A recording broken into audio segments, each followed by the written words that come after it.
व्यतीत किए, तो यह पवित्र धरा जहाँ पर हम बैठे हैं, अरण्य क्षेत्र है यह। तो श्री सीताराम लक्ष्मण हनुमान जी के चरण कमलों का ध्यान करते हुए अंतर्राष्ट्रीय कृष्ण भावनामृत संघ के संस्थापक आचार्य ऐसी भक्ति वेदांत स्वामी शील प्रभुपाद का आश्रय लेते हुए परम सदगुरुदेव भगवान के चरण कमलों का आश्रय लेकर श्रोताओं में अग्रगण बाबा भोलेनाथ, माता पार्वती और हनुमान जी महाराज को प्रणाम करते हैं। यहाँ पर उपस्थित समस्त श्रद्धालु भक्तजन, माता पिता और समस्त देवी देवता कलश रूप में विराजित, उन सबको प्रणाम करते हैं। कभी कभी प्रश्न होता है कि हम इतना मेहनत क्यों करते हैं। सबसे बड़ा प्रश्न यही है कि भागवत क्यों करना।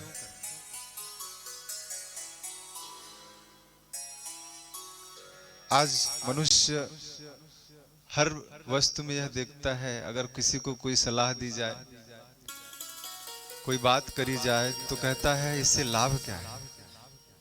हाँ?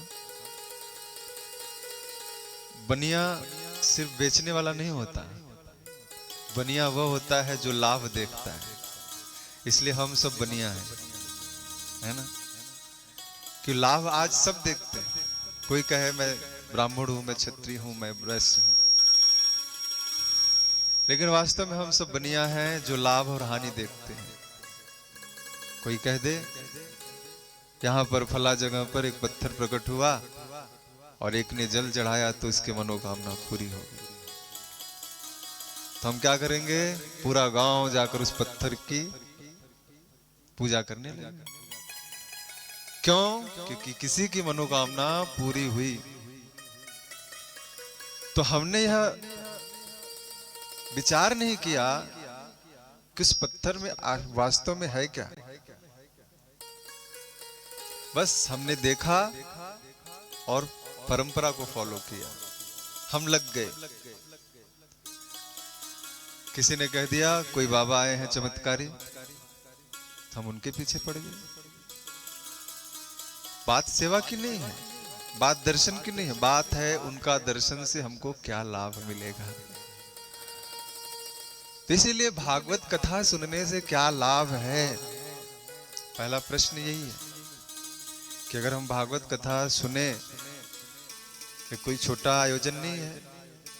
श्रम, धन, मन, परिश्रम, ताने, बहुत सारी बातें सुननी पड़ती हैं और तब जाकर कथा की व्यवस्था होती। तो इसलिए पहला प्रश्न यही है कि भागवत कथा क्यों सुना जाए। और बाहर की बात मैं नहीं कर रहा हूं कि आप लोगों को समझाने के लिए कहा जा रहा है, यह शास्त्र का ही प्रश्न है। जैसे आप लोग बैठे हो, ऐसे ही नैमिषारण्य जगह पर ब्रह्मा जी से सभी ऋषि मुनियों ने प्रार्थना किया कि हे सृष्टि के रचयिता परमपिता ब्रह्मा जी, आपने हम सबको पैदा किया, समस्त ब्रह्मांड की रचना की, किस लिए? और हम सब इस पृथ्वी पर, इस भूमंडल पर आए हैं, तो हमें करना क्या चाहिए? तो ब्रह्मा जी ने एक चक्र छोड़ा, घोड़े का पहिया, और वह पहिया चलते चलते आगे बढ़ने लगा। ब्रह्मा जी ने कहा यह पहिया जहां रुकेगा वहीं पर आप सत्संग करना, और उसी सत्संग से आपको आपके जीवन का लक्ष्य मिल जाएगा।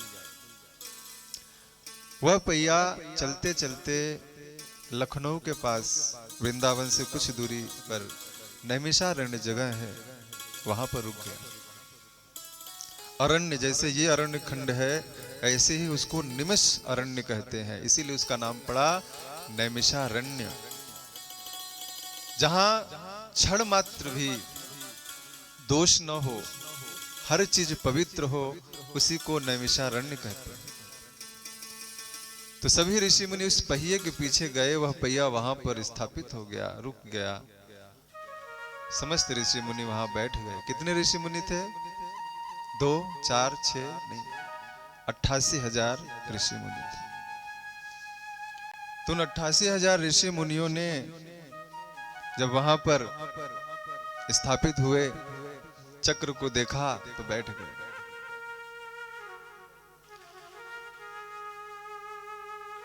और तभी देखा वहां पर एक 16 साल का बालक आया हुआ है। कौन है वो? हम बात करें अगर 16 साल का तो बच्चा ही है। 88,000 ऋषि मुनि कौन है? तो किसी की उम्र 1,000 साल है, किसी की 10,000 साल, किसी की लाख, और किसी का तो पता भी नहीं। ब्रह्मा जी एक बार मरते हैं तो एक रोंवा झड़ता है, लोमस ऋषि। ऐसे ऋषि मुनियों को उस बालक से प्रश्न करना पड़ा। उन ऋषि मुनियों ने जब उस 16 साल के बालक को देखा तो ऊंचा आसन दिया, बैठाया, और सबने प्रणाम करके यह प्रश्न किया, जो प्रश्न मैंने कहा अभी, जीवन का लाभ क्या है? मनुष्य जीवन क्यों मिला है? अगर कहो खाने के लिए तो जानवर भी खा रहे हैं, तो हमारे और जानवर में अंतर क्या है? अगर कहो सोने के लिए तो जानवर भी सोते हैं, तो हमारे और जानवर में अंतर क्या है? अगर कहो काम करने के लिए तो जानवर से ज्यादा हम काम करते हैं क्या? कुत्ता कई किलोमीटर चल लेता है, हम 2 किलोमीटर नहीं चल पाते। गधा तो ढूंढता रहता है, घोड़े कितने लोगों की सवारी करवाता है। तो परिश्रम की बात हो, मेहनत की बात हो, तो हम तो जानवर हमसे ज्यादा करते हैं। कोई कहे ध्यान, तो बगुला हमसे ज्यादा ध्यान करता है। देखो घंटों खड़ा रहता है नदी में, और इतना निमग्न रहता है अपने लक्ष्य को देखते हुए, तो उसे तो भगवान की पहली प्राप्ति हो जानी चाहिए। अगर कोई कहे बच्चे पैदा करना है मनुष्य जीवन का कर्तव्य है, तो मनुष्य जीवन भर में 2, 4, 5 बच्चे पैदा करते हैं। जानवर कईयों पैदा कर लेते हैं, तो हमसे श्रेष्ठ है जानवर। तो अगर सोना ही है, खाना ही है, बच्चे पैदा करना ही है, रक्षा करना ही है, घर बनाना ही है, तो वह काम तो जानवर भी करते हैं। फिर हम क्यों आए इस उदयपुर में? दुकान बनाने के लिए, घर बनाने के लिए, शॉपिंग मॉल खोलने के लिए, सरकारी नौकरी करने के लिए, या और कुछ व्यवसाय करने के लिए, और भी जो फैक्ट्रियां लगी हैं यहाँ पर, उनमें नौकरी करने के लिए। अगर यही जीवन का लक्ष्य है तो दुखी क्यों है? क्योंकि दुखी इसलिए है क्योंकि यह जीवन का लक्ष्य वास्तव में नहीं है। और तब तक दुखी रहेंगे जब तक हमें लक्ष्य न मिल जाए। भला अंधेरे में कोई रहे और भयानक आवाजें आती रहें, तो तब तक डर लगेगा जब तक कि हमें प्रकाश न दिख जाए।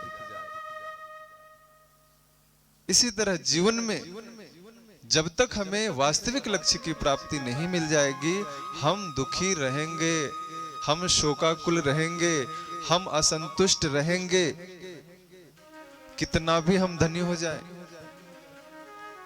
कोई गरीब है, गुलाब जामुन के लिए पैसे नहीं है, और कोई अमीर है, पैसे तो है लेकिन गुलाब जामुन नहीं खा सकता। क्यों? जानते हो आप?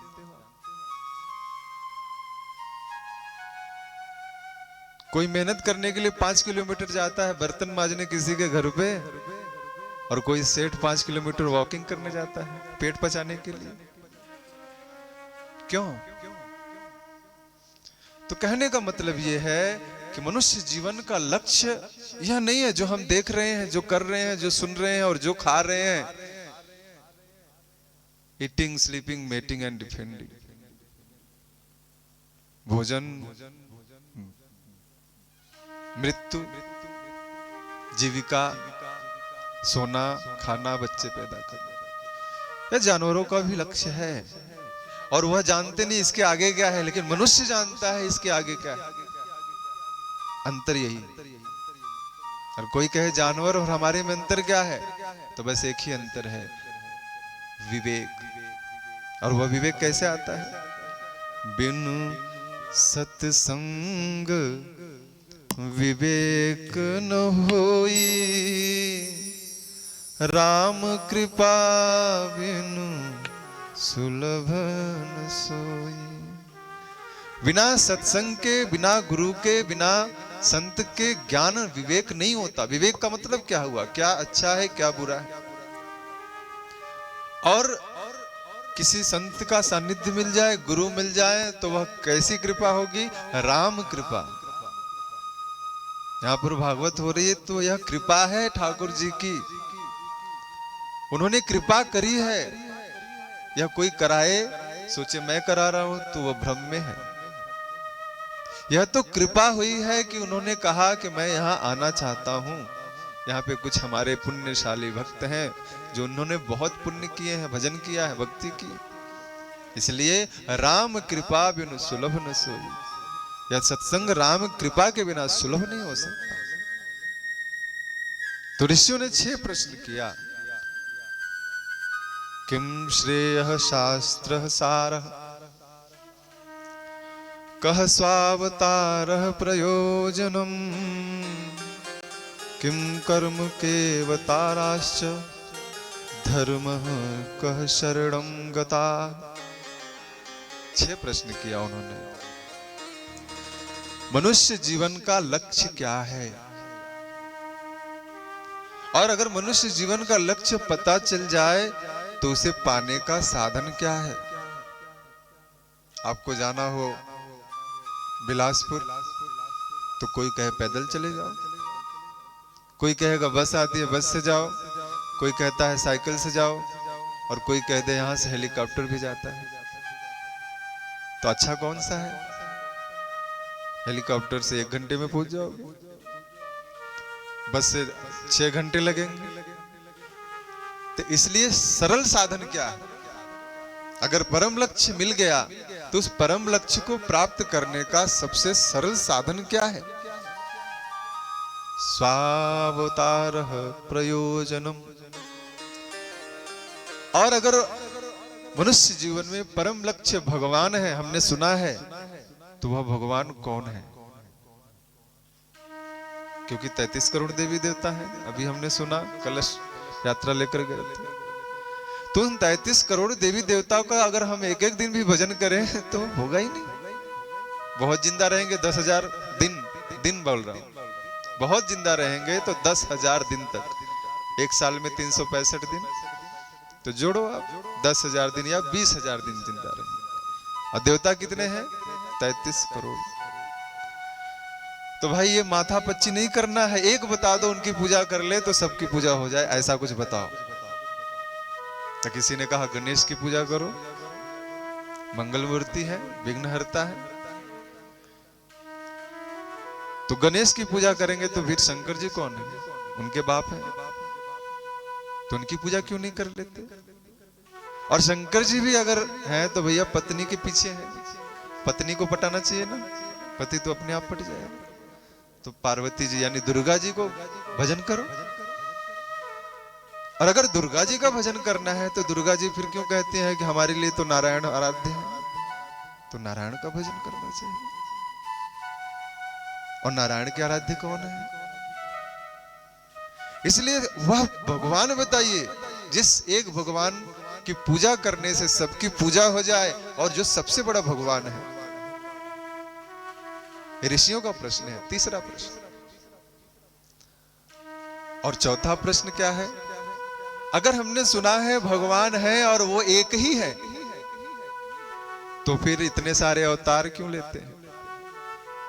कभी राम के अवतार में आते हैं, कभी कृष्ण के अवतार में आते हैं, कभी नरसिंह के अवतार में आते हैं, कभी वराह के अवतार में आते हैं, कभी मत्स्य के अवतार में आते हैं। तो इतने सारे अवतार लेने की योग्यता, आवश्यकता क्या है? अरे जो भगवान है वो चोरी करता है क्या? घर घर जाकर माखन चुराना कैसा भगवान? और जो भगवान है तो क्या वो पत्नी के लिए रोता है क्या? हे खगमृग हे मधुकर श्रेणी, तुम देखे से ताम्रलिंग ने। बताओ, अरे कौन सा ऐसा भगवान होगा जो पत्नी के लिए रोएगा? संसार में कोई सांसारिक पुरुष रोए पत्नी के लिए तो लोग कहेंगे पागल है। देखो कितना खराब आदमी है, पत्नी के लिए रो रहा है। तो कैसा भगवान जो अपनी पत्नी के लिए रोए? वो भगवान है क्या? खंभे से निकलना कोई भगवान होते हैं क्या? तो भगवान की यह परिभाषा समझ में नहीं आती मुझे, इसलिए हे सूत गोस्वामी, उस बच्चे से प्रश्न कर रहे हैं जिनका नाम है सूत गोस्वामी। हे सूत गोस्वामी, हमें बताइए वह एक भगवान कौन है और वह अवतार क्यों लेता है? फिर पांचवा प्रश्न क्या किया? अवतार लेकर यह लीलाएं जो विचित्र विचित्र करता है, इन लीलाओं के बारे में भी हम जानना चाहते हैं। और छठा प्रश्न यह किया कि कहते हैं कि मनुष्य को अपने धर्म का पालन करना चाहिए। तो धर्म क्या है? जिसकी शरण में, जिसको भगवान के जाने के बाद जो धर्म जिसकी शरण में जाता है उसका स्थान बताइए। धर्म कह शरणम गता। धर्म किसकी शरण में गया? जब भगवान यहां से अंतर्धान होते हैं, अपने धाम को जाते हैं। तो ये 6 प्रश्न उन ऋषियों ने उस बालक से कहा, पूछा। तो सूत गोस्वामी प्रसन्न होते हैं, प्रणाम करते हैं समस्त ऋषियों को और कहते हैं कि आपने मुझे धन्य कर दिया। क्यों धन्य कर दिया? क्योंकि आपने हमें मौका दिया किसका? गुणगान करने के लिए, भगवान के कथा का, भगवान की लीला की। कि धन्य धन्य गिरिराज किशोरी।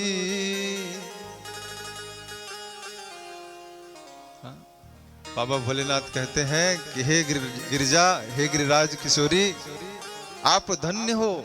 हे गिरिराज कुमारी, आपने हम पर उपकार कर दिया। तुम समान नहीं को उपकारी, तुम्हारे समान मुझ पर कोई उपकार करने वाला नहीं है। कौन कह रहे हैं? बाबा भोलेनाथ कह रहे हैं। किससे? अपनी पत्नी माता पार्वती से। विवाह होता है तो लोग कहां जाते हैं? होटल साइट घूमने फिरने जाते हैं, हनीमून बोलते हैं। लेकिन पार्वती जी का विवाह जब हुआ तो बाबा भोलेनाथ के साथ कहीं घूमने नहीं गए। आज का दौर नहीं कि पिक्चर देखने जाएंगे, टिकट लेकर मल्टीप्लेक्स में घुस गए, नई नई शादी कराए हो, कहां लेके चलोगे चलो। लेकिन परंपरा तब की थी, बाबा भोलेनाथ से माता पार्वती ने पूछा कि आप दिन भर जिन राम का नाम लेते हो वह राम कौन है? उनके बारे में मैं श्रवण करना चाहती हूं, सुनाइए मुझे। इसलिए बाबा भोलेनाथ कहते हैं, धन्य धन्य गिरिराज किशोरी। हे पार्वती, तुम धन्य हो और तुमने मुझ पर बहुत बड़ा उपकार कर दिया। क्यों? आपने मुझसे राम कथा श्रवण करने का आग्रह किया, मुझे अवसर प्रदान किया। अगर बाबा भोलेनाथ भगवान है तो ऐसा क्यों कहते? इसलिए जब माता पार्वती ने ऐसा प्रश्न किया तो बाबा भोलेनाथ ने यह कथा शुरू की, जिसे श्रीमद् भागवत महापुराण कहते हैं। आज से 5000 साल से ज्यादा वर्ष पहले वेद व्यास जी ने, पहले यह श्रुति में था, इसे लिखा। श्रुति के बाद जब उन्होंने इसकी रचना की तो वही सूत गोस्वामी भी थे, उनको यह कथा श्रवण कराई। और वही सूत गोस्वामी जब यह कथा श्रवण करते हैं तो 88,000 ऋषि मुनियों के सामने यह कथा प्रस्तुत करते हैं कि हे ऋषियों, आपको मैं एक कथा श्रवण कराता हूं जिसके कारण से आपके 6 प्रश्न जो हैं वह प्रश्न के उत्तर मिल जाएंगे।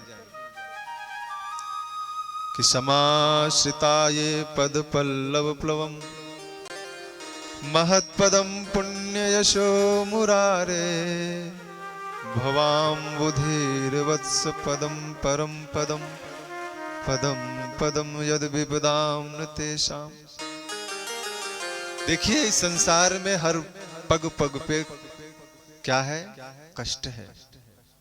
विपदाम पदम पदम यद विपदाम, हर पद पद पर विपत्ति है, दुख है।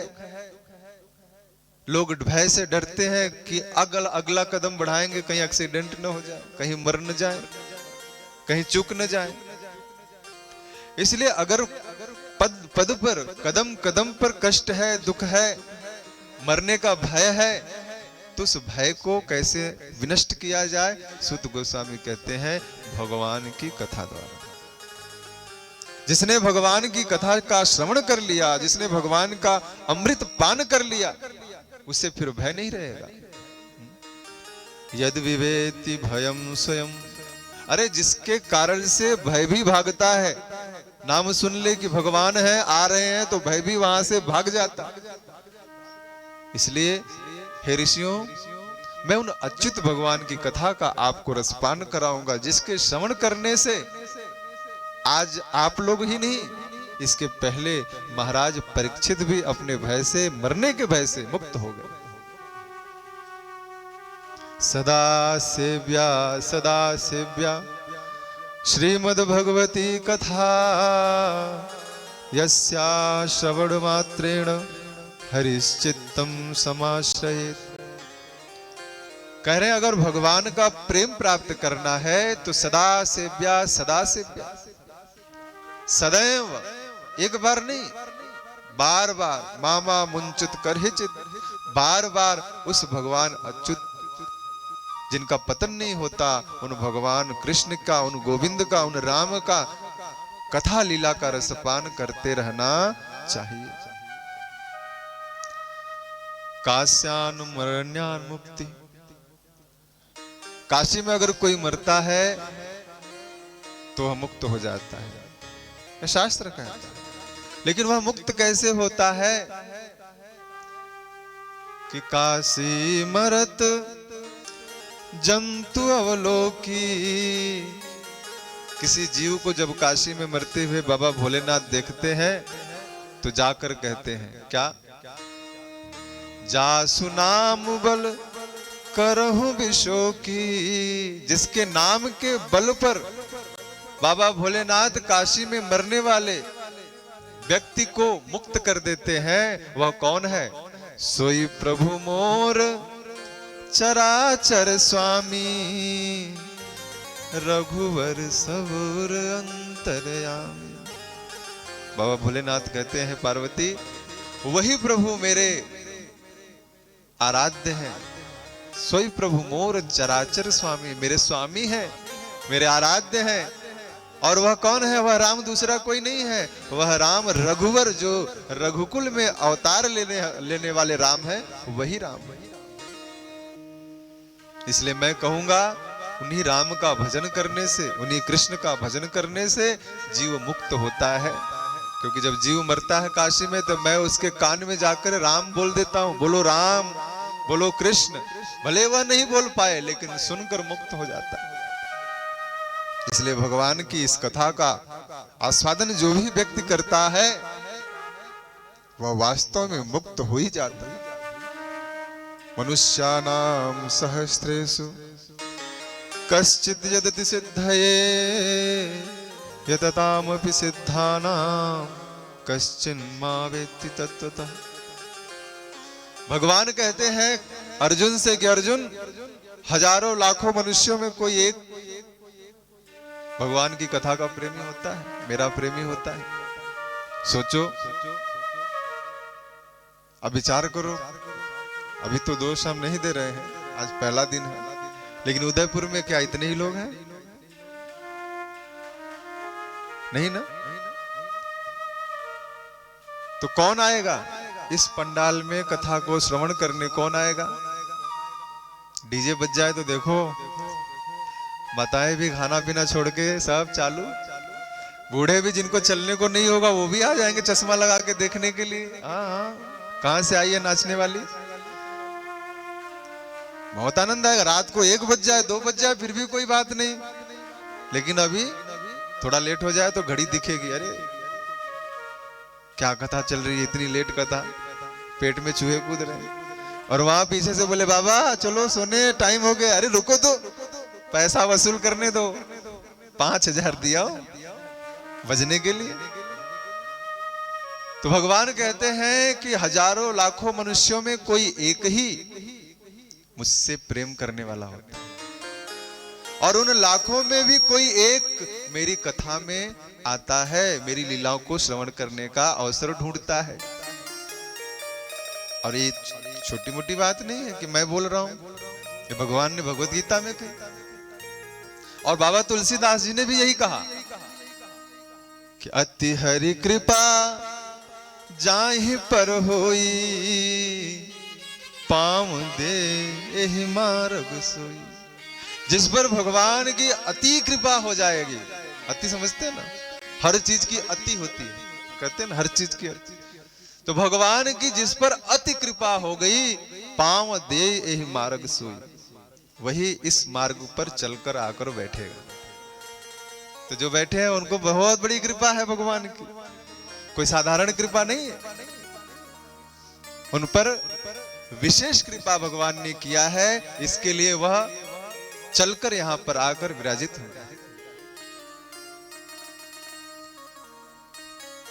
तो भगवान कहते हैं हजारों लाखों मनुष्यों में कोई एक व्यक्ति मुझसे प्रेम करता है, और उनमें भी कोई आकर मेरी कथा को सुनकर मुझे समझने का प्रयास करता है, और उसमें भी कोई एक मुझको जान पाता है। हजारों लाखों संत हैं, हजारों लाखों भक्त हैं, लेकिन जानने वाला कौन है? कोई एक दो जान पाते हैं। ने बड़ी बड़ी जटा कर लो, बड़े बड़े दाढ़ी बढ़ा लीजिए, सब कुछ कर लीजिए, लेकिन कहो भगवान मिले क्या, तो कहते अभी तक तो प्रयास ही चल रहा है। इसलिए भगवान सबको नहीं मिलते। ब्याल आल द्रुमावे तेस्वरिक्ताखिल संपद, यद गृहास्तीर्थ पादीय पाद तीर्थ विवर्जिता।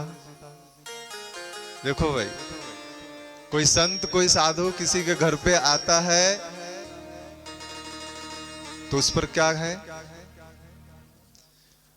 आपके बगीचे में फलदार वृक्ष हो, खूब आम का फल लगा हुआ हो, बड़े बड़े अच्छे स्वादिष्ट रसीले फल, और बच्चों ने देखा, व्यक्ति ने देखा कि कोई है नहीं, ये मेरा है फल, तो जाकर तोड़ूं। लेकिन जाता है जैसे ही पास में तो क्या देखता है? उसे जहरीले सांपों ने घेरा हुआ है, तो कोई जाएगा क्या?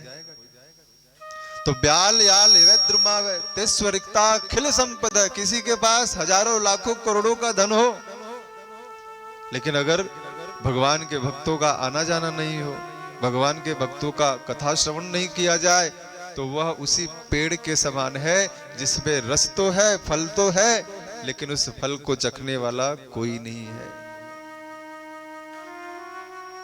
इसलिए इन किन प्रकारेण हे राजन, जो भी भगवान की कथा सुनता है, श्रवण करता है, उसके जीवन में भगवान उदित हो जाते हैं, उनकी भक्ति की धारा प्रवाहित होने लगती है, और उसके बाद तो फिर वह मस्त हो जाता है। किसमें? भगवान के नाम और कीर्तन में। हे गोपाल राधे कृष्ण गोविंद गोविंद, हे गोपाल राधे कृष्ण गोविंद गोविंद, हे गोपाल राधे कृष्ण गोविंद गोविंद, हे गोपाल राधे कृष्ण गोविंद गोविंद, कृष्ण गोविंद गोविंद राधे गोविंद गोविंद, कृष्ण गोविंद गोविंद राधे गोविंद गोविंद, कृष्ण गोविंद गोविंद राधे गोविंद गोविंद, कृष्ण गोविंद गोविंद राधे गोविंद गोविंद, हे गोपाल राधे कृष्ण गोविंद गोविंद, हे गोपाल राधे कृष्ण गोविंद गोविंद, हे गोपाल राधे कृष्ण गोविंद गोविंद, हे गोपाल राधे कृष्ण गोविंद गोविंद, कृष्ण गोविंद गोविंद राधे गोविंद गोविंद,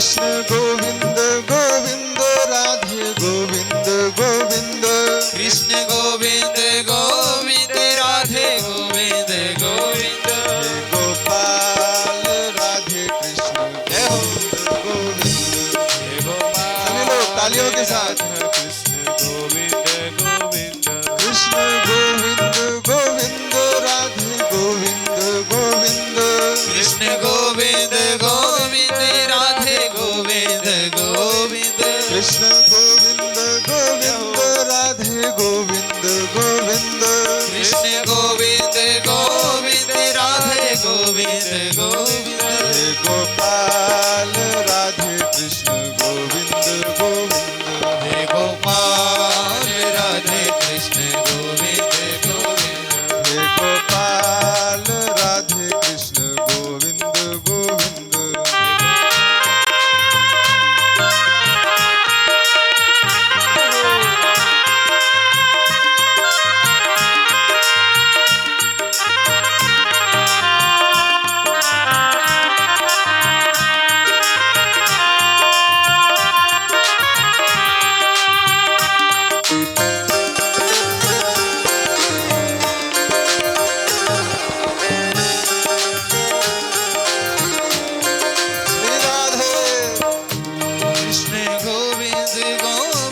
राधे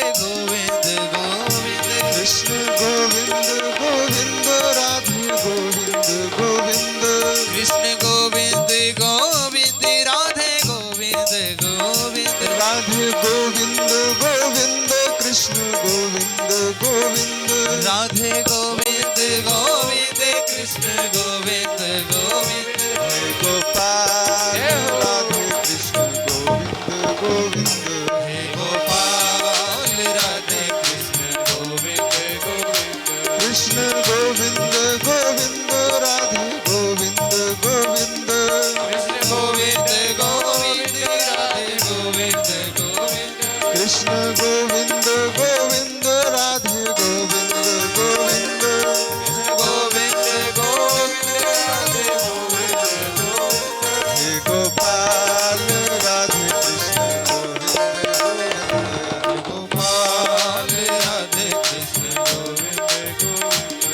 गोपाल राधे कृष्ण गोविंद गोविंद हे गोपाल राधे कृष्ण गोविंद गोविंद हे गोपाल राधे कृष्ण गोविंद गोविंद कृष्ण गोविंद गोविंद राधे गोविंद गोविंद कृष्ण गोविंद गोविंद राधे गोविंद गोविंद कृष्ण गोविंद गोविंद राधे गोविंद गोविंद कृष्ण गोविंद गोविंद राधे गोविंद गोविंद हे गोपाल राधे कृष्ण गोविंद गोविंद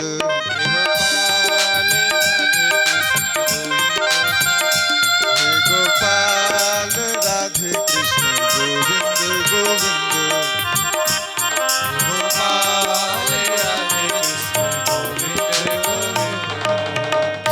बोले वृंदावन बिहारी लाल की जय हो। तो इसलिए जो भगवान की कथा का श्रवण करेगा उसके हृदय में भगवान आ जाते हैं, और जब आ जाते हैं तो खुले मन से फिर उसे भय नहीं रहता कि मुझे कोई देखेगा तो क्या कहेगा, मैं भगवान का तिलक लगाऊंगा तो क्या कहेगा, मैं भगवान के लिए अपने जीवन को बलिदान कर दूंगा तो क्या होगा। फिर तो उसका अर्पण मेरे गोविंद के लिए होगा, मेरे कृष्ण के लिए होगा, मेरे राम के लिए होगा। इसलिए जिस दिन भगवान की कथा रस का अमृत पान सही तरीके से कोई कर लिया, उसको जीवन का लक्ष्य मिल गया। अब कोई कहता है कि भगवान तो साधु संतों को मिलते हैं, तो एक बात बताइए, प्रहलाद महाराज कौन थे?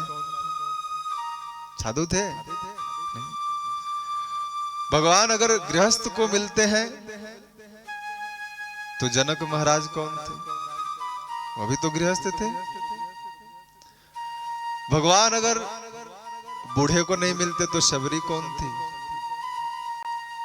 कौन थी शबरी? बूढ़ी हो गई थी। और कोई कहे भगवान सिर्फ सुंदर वालों को ही मिलते हैं, तो कुबड़ी कौन थी, कुब्जा कौन थी? भगवान तो भाव के भूखे। बुलाओ प्रेम से, हे गोविंद आओ, 2 रोटी हम बनाए हैं, 1 रोटी तुम खाओ, 1 रोटी हम खाते हैं। देखो भगवान आ जाएंगे, 50-50 के पार्टनर बनने। लेकिन बुलाने की अवस्था होनी चाहिए, भाव होना चाहिए। हम तो भोग लगाते हैं इस भाव से कि जल्दी से दिखा लो और दिखा के पालो। तो क्या भगवान चालाक नहीं है क्या? देखो भाई, एक बच्चा जब रहता है ना, जब आप उसको देते हो ना कुछ, तो वो बच्चा पहले लेता नहीं है, क्या देखता है पीछे कितना छिपाया है। देखा है कभी? बच्चे को अगर कोई चीज दो तो क्या करता है, वो आप सामने जो दे रहे हो हाथ में वो नहीं लेगा, वो पीछे मुड़ के देखेगा, पीछे जो वाला है वो वाला चाहिए। तो भगवान भी बहुत बच्चे हैं, आप जो दे रहे हो वो नहीं लेंगे, आपने जो अपने बैंक में जमा कर लिया है वो लेंगे। बहुत चालाक है। इसलिए भगवान से कपट नहीं। जिसने जीवन में भगवान से कपट किया, भगवान उसे मिलेंगे नहीं। और यह मेरी बात नहीं है कि निर्मल मन जन सो मोहि पावा, कि निर्मल मन जन सो मोहि पावा, मोहि कपट छल छिद्र न भावा। राम जी कहते हैं, लक्ष्मण भाई सुनो, मुझे वही प्राप्त कर सकता है जिसका मन कैसा हो, निर्मल, जिसके मन में कोई मल न हो, कोई दोष न हो। कैसा दोष? मोहि कपट। जो कपटी है भगवान उससे कभी नहीं मिलेंगे। दुर्योधन को मिले क्या? अरे समधी था, दुर्योधन की पुत्री का विवाह भगवान के पुत्र से हुआ था, समधी था वो, लेकिन दुर्योधन प्राप्त किए नहीं, प्राप्त किए।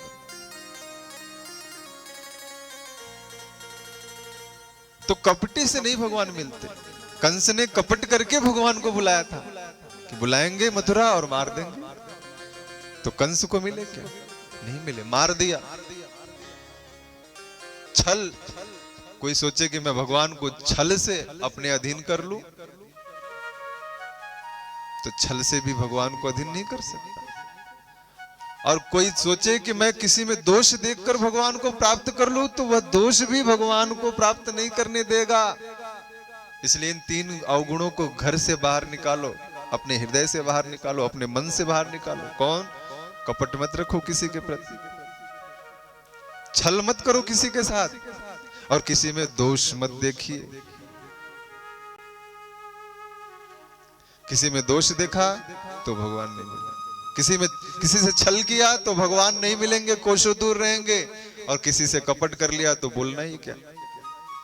इसलिए इन 3 चीजों को त्यागता है जो, उसी को गोविंद मिलते हैं। और जो नहीं त्याग पाता, भगवान कहते हैं वह मुझे भाता ही नहीं, मैं उसे देखना तक पसंद नहीं करता। सुध गोस्वामी कहते हैं कि भगवान ऐसे ही हैं। तो ऋषियों ने प्रश्न किया कि भगवान का स्वरूप कैसा है, क्या करते हैं, स्वभाव क्या है? कि सच्चिदानंद रूपाय विश्वोत्पत्त्यादि हेतवे तापत्रय विनाशाय श्री कृष्णाय वयं नमः। जैसे हमारा शरीर 5 तत्वों से बना है, चित्त जल पावक गगन समीरा, इसी तरह भगवान का भी स्वरूप है। ऋषियों जो कहते हैं भगवान निराकार है, तो विचार करो, किसी निराकार वस्तु से प्रेम हो सकता है क्या? कोई लड़का हो, उससे कह दिया जाए कि आपकी होने वाली पत्नी का आकार नहीं है, तो विवाह करेगा क्या? करेगा? नहीं करेगा। कोई लड़की है, किसी से कह दिया जाए आपका होने वाला पति का आकार नहीं है, तो विवाह होगा क्या? तो फिर भगवान को निराकार क्यों मानते हो? भगवान निराकार नहीं है। सच्चिदानंद रूपाय संस्कृत का शब्द देखो, शास्त्र कहता है रूपाय, किसका? भगवान का रूप है। कैसा रूप है? सत चित आनंद। भगवान 3 तत्व से बने हैं, सत चित और आनंद से। सत क्या है? एकमात्र वही रहते हैं, शाश्वत। हम सब मरते हैं लेकिन प्रभु कभी मरते नहीं। और चित, चैतन्यता। कोई कहे भगवान मरते नहीं तो कहीं स्थिर होंगे, हिलेंगे डुलेंगे नहीं? नहीं, भगवान हमारी तरह चलते फिरते चैतन्य है। और तीसरा गुण भगवान का जो है शरीर का, वह है आनंद। भगवान आनंद के स्वरूप है। कोई कह दे भगवान में एक कमी बताओ, तो एक ही कमी है, भगवान में निरानंद नहीं है। क्योंकि आनंद का उल्टा होता है क्या? सुख का उल्टा दुख होता है, धनी का गरीब होता है, अच्छा का बुरा होता है। लेकिन बताओ, आप सब पढ़े लिखे हो, आनंद का उल्टा होता है क्या? नहीं होता। ढूंढो डिक्शनरी में, पर्यायवाची शब्द ढूंढो, विलोम शब्द ढूंढो।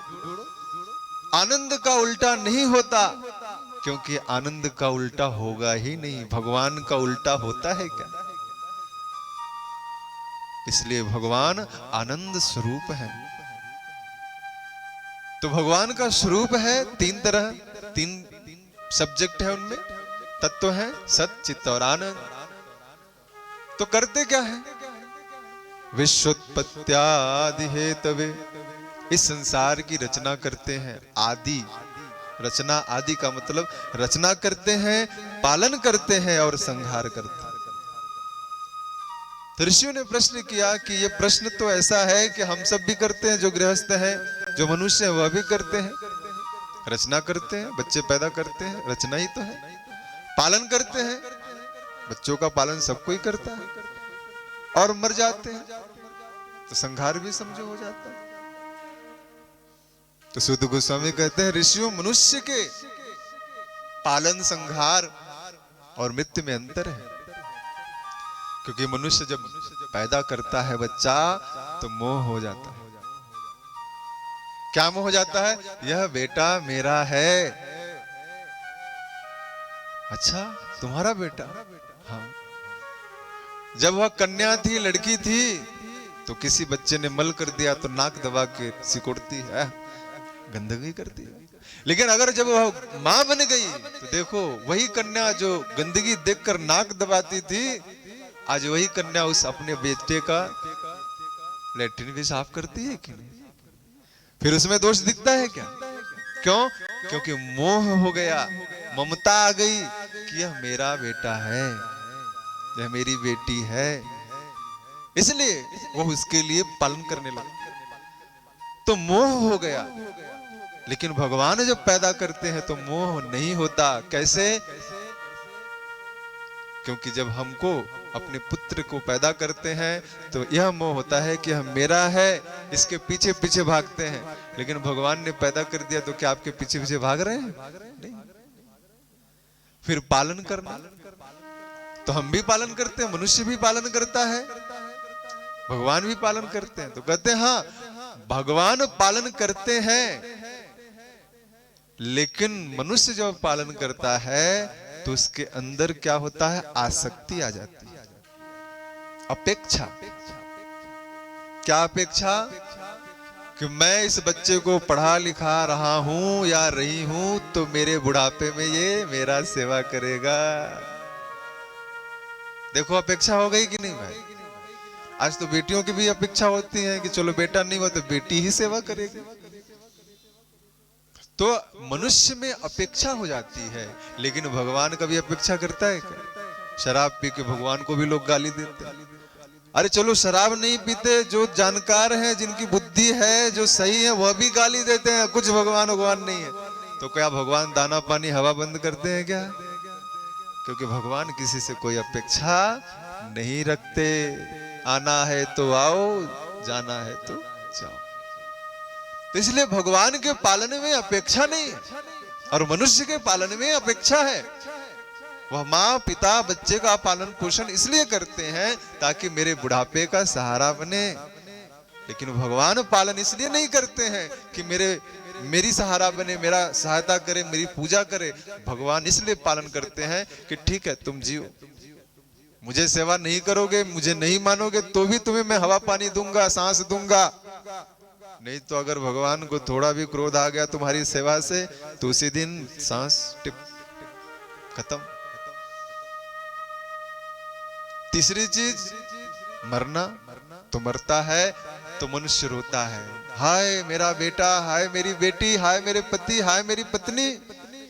लेकिन भगवान जब जीव मरता है तो दुखी नहीं होते। तो ऋषियों यही अंतर है भगवान और मनुष्य में, जीव में, कि वह पालन करता है, पोषण करता है, पैदा करता है और मार देता है। तो उसमें न तो मोह करता है, न तो अपेक्षा रखता है, और न तो रोता है, दुखी होता है। लेकिन मनुष्य मोह रखता है, अपेक्षा रखता है और मरने पर हाय हाय रोता है। तो ठीक है, भगवान है, वह भी हमारी तरह पालन करते हैं, रक्षा करते हैं, मृत्यु को दंड देते हैं। लेकिन हम उनका भजन क्यों करें? क्या जरूरत है? हम एक प्रोफेशनल हैं साथ साथ के। तो आगे श्लोक में कहते हैं, तापत्रय विनाशाय। भगवान की शरण में इसलिए जाना चाहिए क्योंकि व्यक्ति जो है 3 तापों से पीड़ित है। कौन से ताप है? ठंडी आ गई, लोग स्वेटर पहनने लगे। किसी के पैर में बतास हो गया, ज्वाइंट में दर्द हो रहा है, तो किसने दंड दिया? कौन आपको कष्ट दे रहा है? देवता लोग। ये सीजन चेंज करते हैं ना भाई। बारिश हो गई, घर भर गया, खेत भर गया, खेत नष्ट हो गया, तो कौन नष्ट किया? दैविक आपदा थी ना। तो देवताओं द्वारा जो कष्ट दिया जाता है, उन कष्ट से भगवान निवारण करते हैं। चलो दैविक हो गया, दैहिक आओ। शरीर में कभी डायबिटीज हो जाता है, कभी कैंसर हो जाता है, कभी टीबी हो जाता है, कभी और कष्ट हो जाता है, व्यक्ति रोता रहता है। तो भगवान ऐसी चीजों से भी व्यक्ति को मुक्त करते हैं। फिर तीसरा, भौतिक ताप। सोए हो, सांप ने आया काट लिया, पड़ोसी ने घर की चोरी कर ली, जा रहे थे एक्सीडेंट हो गया। तो मनुष्य द्वारा, जीव द्वारा जो कष्ट दिया जाता है, वह भौतिक कष्ट का भी हरण भगवान करते हैं। इसलिए ताप त्रय विनाशाय, भगवान 3 तापों से उसका निवारण करते हैं, उस व्यक्ति का जो उनकी शरण में आता है। श्री कृष्णाय वयम नुमः। इसलिए ऐसे भगवान को, ऐसे श्री कृष्ण को, ऐसे गोविंद को हमें प्रणाम करना चाहिए।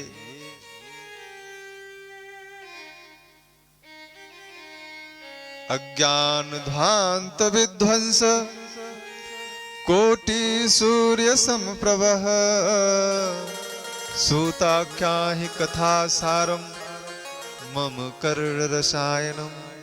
ऋषियों ने कहा, ऐसी कथा कह दो जिसको सुनकर मेरे कान अमृत पान करने लग जाए। मम कर्ण रसायनम, मेरे कर्ण जो है, मेरे कान भगवान की कथा को सुनकर मुग्ध हो जाए। इस संसार में लोग कष्ट भोग रहे हैं, दुख भोग रहे हैं। उन दुखों से निवारण की निवृत्ति ऐसी कौन सी कथा है जिसको सुनने से निवृत्त हो जाए? तो सुत गोस्वामी कहते हैं कि ऋषियों, इह घोरे कलौ प्रायो जीवश्चाम सुरताम गतः क्लेश क्रांतस्य तस्सैव शोधने किम परायणम्। इस संसार में लोग मार काट करते हैं, चोरी करते हैं, झगड़ा करते हैं, कष्ट सहते हैं। क्लेश क्रांतस्य, लोग क्लेश और आक्रांत से कष्ट में हैं। इनका निवारण क्या है वह बताइए। सुत गोस्वामी बड़े प्रसन्न हुए। प्रीति है शौनक चिते ते यतो वच्मि विचार च सर्व सिद्धांत निष्पन्नम संसार भयनाशनम। हे ऋषियों, मैं ऐसी कथा आपको सुनाऊंगा जिससे आपका भय नष्ट हो जाएगा। समस्त जीव जो संसार में दुख भोग रहे हैं, अगर वह भी यह कथा का रसपान करेंगे तो उनको भी इससे लाभ होगा। तो ऋषियों ने पूछा, ऐसी कौन सी कथा, दिव्य कथा है? तो कहते हैं, देखो, एक बार परीक्षित महाराज को श्राप मिला, तो वह आए, गंगा के किनारे बैठ गए घर द्वार छोड़कर कि अब मरना है 7 दिन में। समस्त ऋषि मुनि वहां पहुंचे, वहां पर सुखदेव गोस्वामी भी पहुंचे। अभी सुखदेव गोस्वामी कथा सुनाने ही वाले थे कि देवता पहुंच गए। इंद्र जाकर अमृत का कलश ले लिया और कहने लगे, अरे सुख गोस्वामी सुनिए, सुखदेव महाराज, ये अमृत पान जो भागवत का है वह मुझे सुना दीजिए और यह अमृत ले लीजिए, परीक्षित महाराज को पिला दीजिए, नहीं मरेंगे। तो सुखदेव गोस्वामी हंसने लगे, कहते हैं, क्व सुधा क्व कथा लोके क्व काचः क्व मणिर्महान् ब्रह्मरात्रौ विचार्य एवं तदा देवाज्जहासः। अरे कहां कांच और कहां मणि, कहीं अमृत की तुलना भगवान की कथा से हो सकती है क्या? अमृत पीने के बाद अमर तो हो सकते हो, लेकिन जब असुर लोग मारेंगे तो बड़ा दर्द होगा, मरोगे नहीं। देवता लोग डरते क्यों जानते हो? क्योंकि अब तो मरेंगे नहीं। कोई एक तलवार से, एक चक्र से मार दे गला तो थोड़ा कष्ट होगा और मर जाएगा, लेकिन देवता लोगों ने अमृत पान किया है, गला से काट भी दोगे तो मरेंगे नहीं, लेकिन कष्ट तो होगा। तलवार की धार से जो खून बहेगा तो कष्ट तो होगा ना। इसलिए देवता कहते हमने अमृत पीकर गलती कर दी, क्योंकि मरते ही नहीं। मार खाते हैं, चोट लगता है, दर्द होता है, लेकिन मरते नहीं।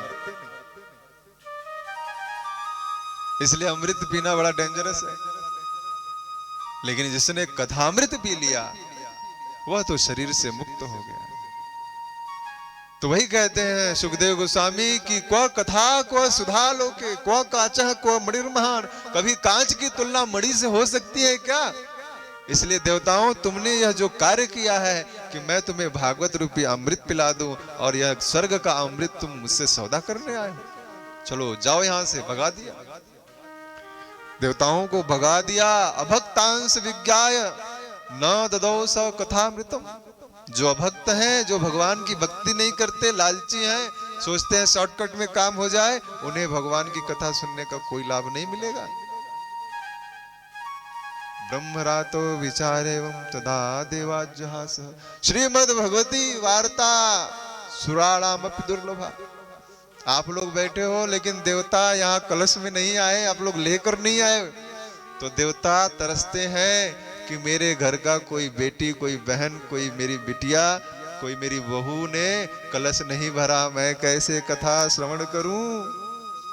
पितर लोग गाली देंगे, अपशब्द कहेंगे कि मेरे घर में कोई भक्त नहीं निकला, कोई भक्ति नहीं हुई जो मुझे भी कथा सुना सके, क्योंकि देवता वहां है, वहां पर भगवान की कथा नहीं होती। इसलिए जिसने भी अपने भगवान अपने देवताओं के लिए कलश भरा है, तो देवता ताली बजाते हैं कि देखो हमारे कुल में भी, पितर ताली बजाते हैं कि देखो हमारे कुल में भी कोई भक्त है जो हमें कथा सुनाएगा भगवान की, और आशीर्वाद देते हैं। संसार में अगर सुखी रहना है तो 3 लोगों को प्रसन्न करना होता है। एक है देव ऋण, देवताओं द्वारा ऋण है। इंद्र पानी देते हैं ना, तो इंद्र को भी कुछ रखना चाहिए। वरुण जी हैं, वायुदेव हैं, अग्निदेव हैं, सूर्यदेव हैं, यह सभी देवता हमारी सेवा में 24 घंटे लगे रहते हैं। अगर हम इनके लिए कुछ नहीं करें तो फिर अपराध होगा, ऋण चढ़ेगा। ऐसे पितृ ऋण होता है, पितरों का ऋण। जिस कुल में, जिस वंश में हमने जन्म लिया है, अगर हम उनकी सेवा न करें, उनका उद्धार न करा पाए, तो फिर हमें पितृ ऋण लगेगा। कभी कभी ब्राह्मण देवता कहते हैं ना, आपके यहाँ पितृदोष है। क्यों कहते हैं? क्योंकि पितर लोग नाराज हैं, इसलिए वो बार बार आपको कष्ट दे रहे हैं, परेशानी कर रहे हैं। और उनको सुख प्रसन्न करने का क्या उपाय है? उनके लिए कथा सुनो, उनके लिए कुछ कथा सुन के दान कर दो उस पुण्य को, एकादशी कर लो, जो एकादशी का पुण्य मिले आज मेरे पितरों को दान करता हूं। तो देखिए वह पितर आपको आशीर्वाद देंगे, जो ना काम नहीं भी बनने वाला है वह भी बनने लगेगा। तो पितृ ऋण है। और एक है जहां जन्म लिए हो, मातृभूमि ऋण, ऋषि ऋण। तो मातृभूमि ऋण और ऋषि ऋण जो होता है वो कौन सा ऋण है? साधु संत वैष्णव भक्त दिन भर भगवान का भजन करते हैं, आप जाते हो 2 पैसे चढ़ाते हो, कुछ दान करते हो, तो आप सोचते हो हमने उपकार कर दिया, लेकिन वास्तव में आपने उपकार नहीं किया। उस संत ने, उस वैष्णव ने आपका धन लेकर आपका पाप हरण कर लिया। अब देखो वो पाप लेकर क्या करेगा। उसने अपना भजन, आप भजन के बल पर आपको तो सुखी कर दिया, लेकिन जिस पाप को आपने दिया है उस पाप को लेकर अगर कहीं ज्यादा हो गया तो उसका पतन हो जाएगा। इसलिए उनका भी ऋण होता है, ऋषि ऋण कहलाता है। और मातृभूमि ऋण, जिस धरती पर हम आए हैं उस धरती माता के लिए अगर हमने, देश के लिए अगर हमने, समाज के लिए कुछ नहीं किया तो उसका भी ऋण होता है। तो इन 3 ऋणों को हमें मुक्त करना होता है, इनसे मुक्त होना होता है। तो इसलिए हे ऋषियों, आज मैं ऐसी कथा सुनाऊंगा जिसको सुनकर इन 3 ऋणों से मुक्त हुआ जा सकता है। राग्यो मोक्षम तथा वीक्ष पुरा धातापि विस्मितः सत्यलोके तुला बंधुआ तोलयत सुधांज।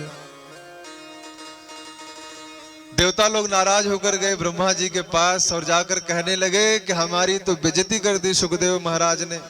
बोले क्यों बेइज्जती की?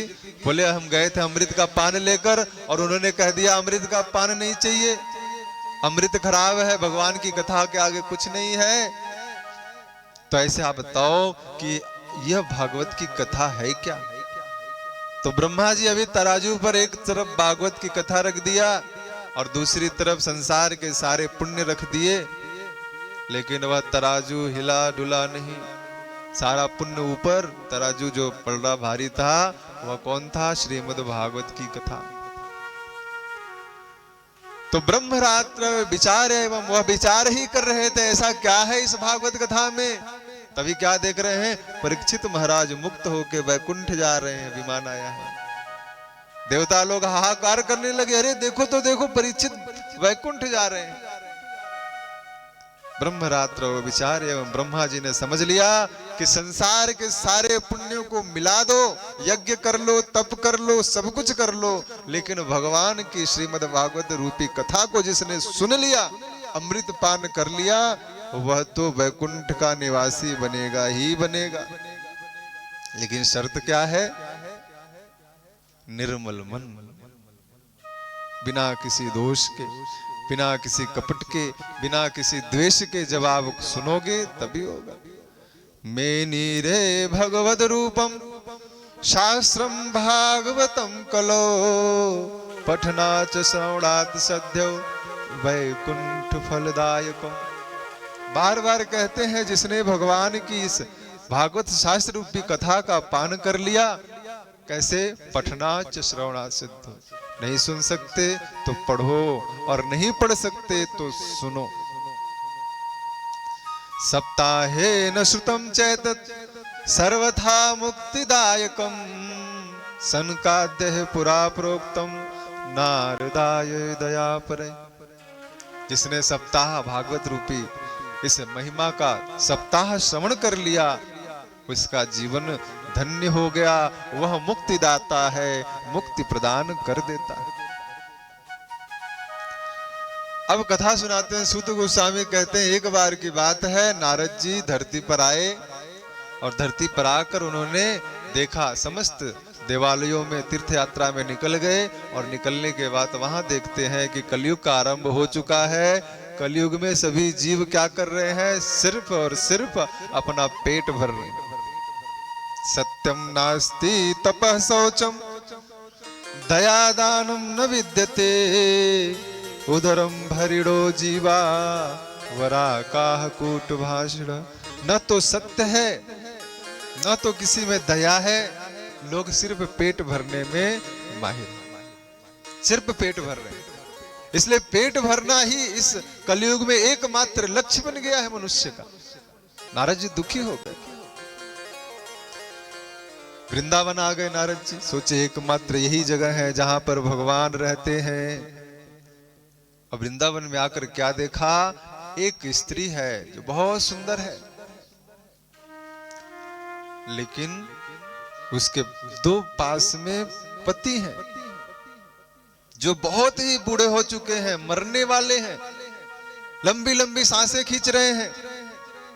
नारद जी ने सोचा, अरे यह स्त्री तो इतनी सुंदर है, जवान है, लेकिन यह पति जो है बूढ़े कैसे हो गए।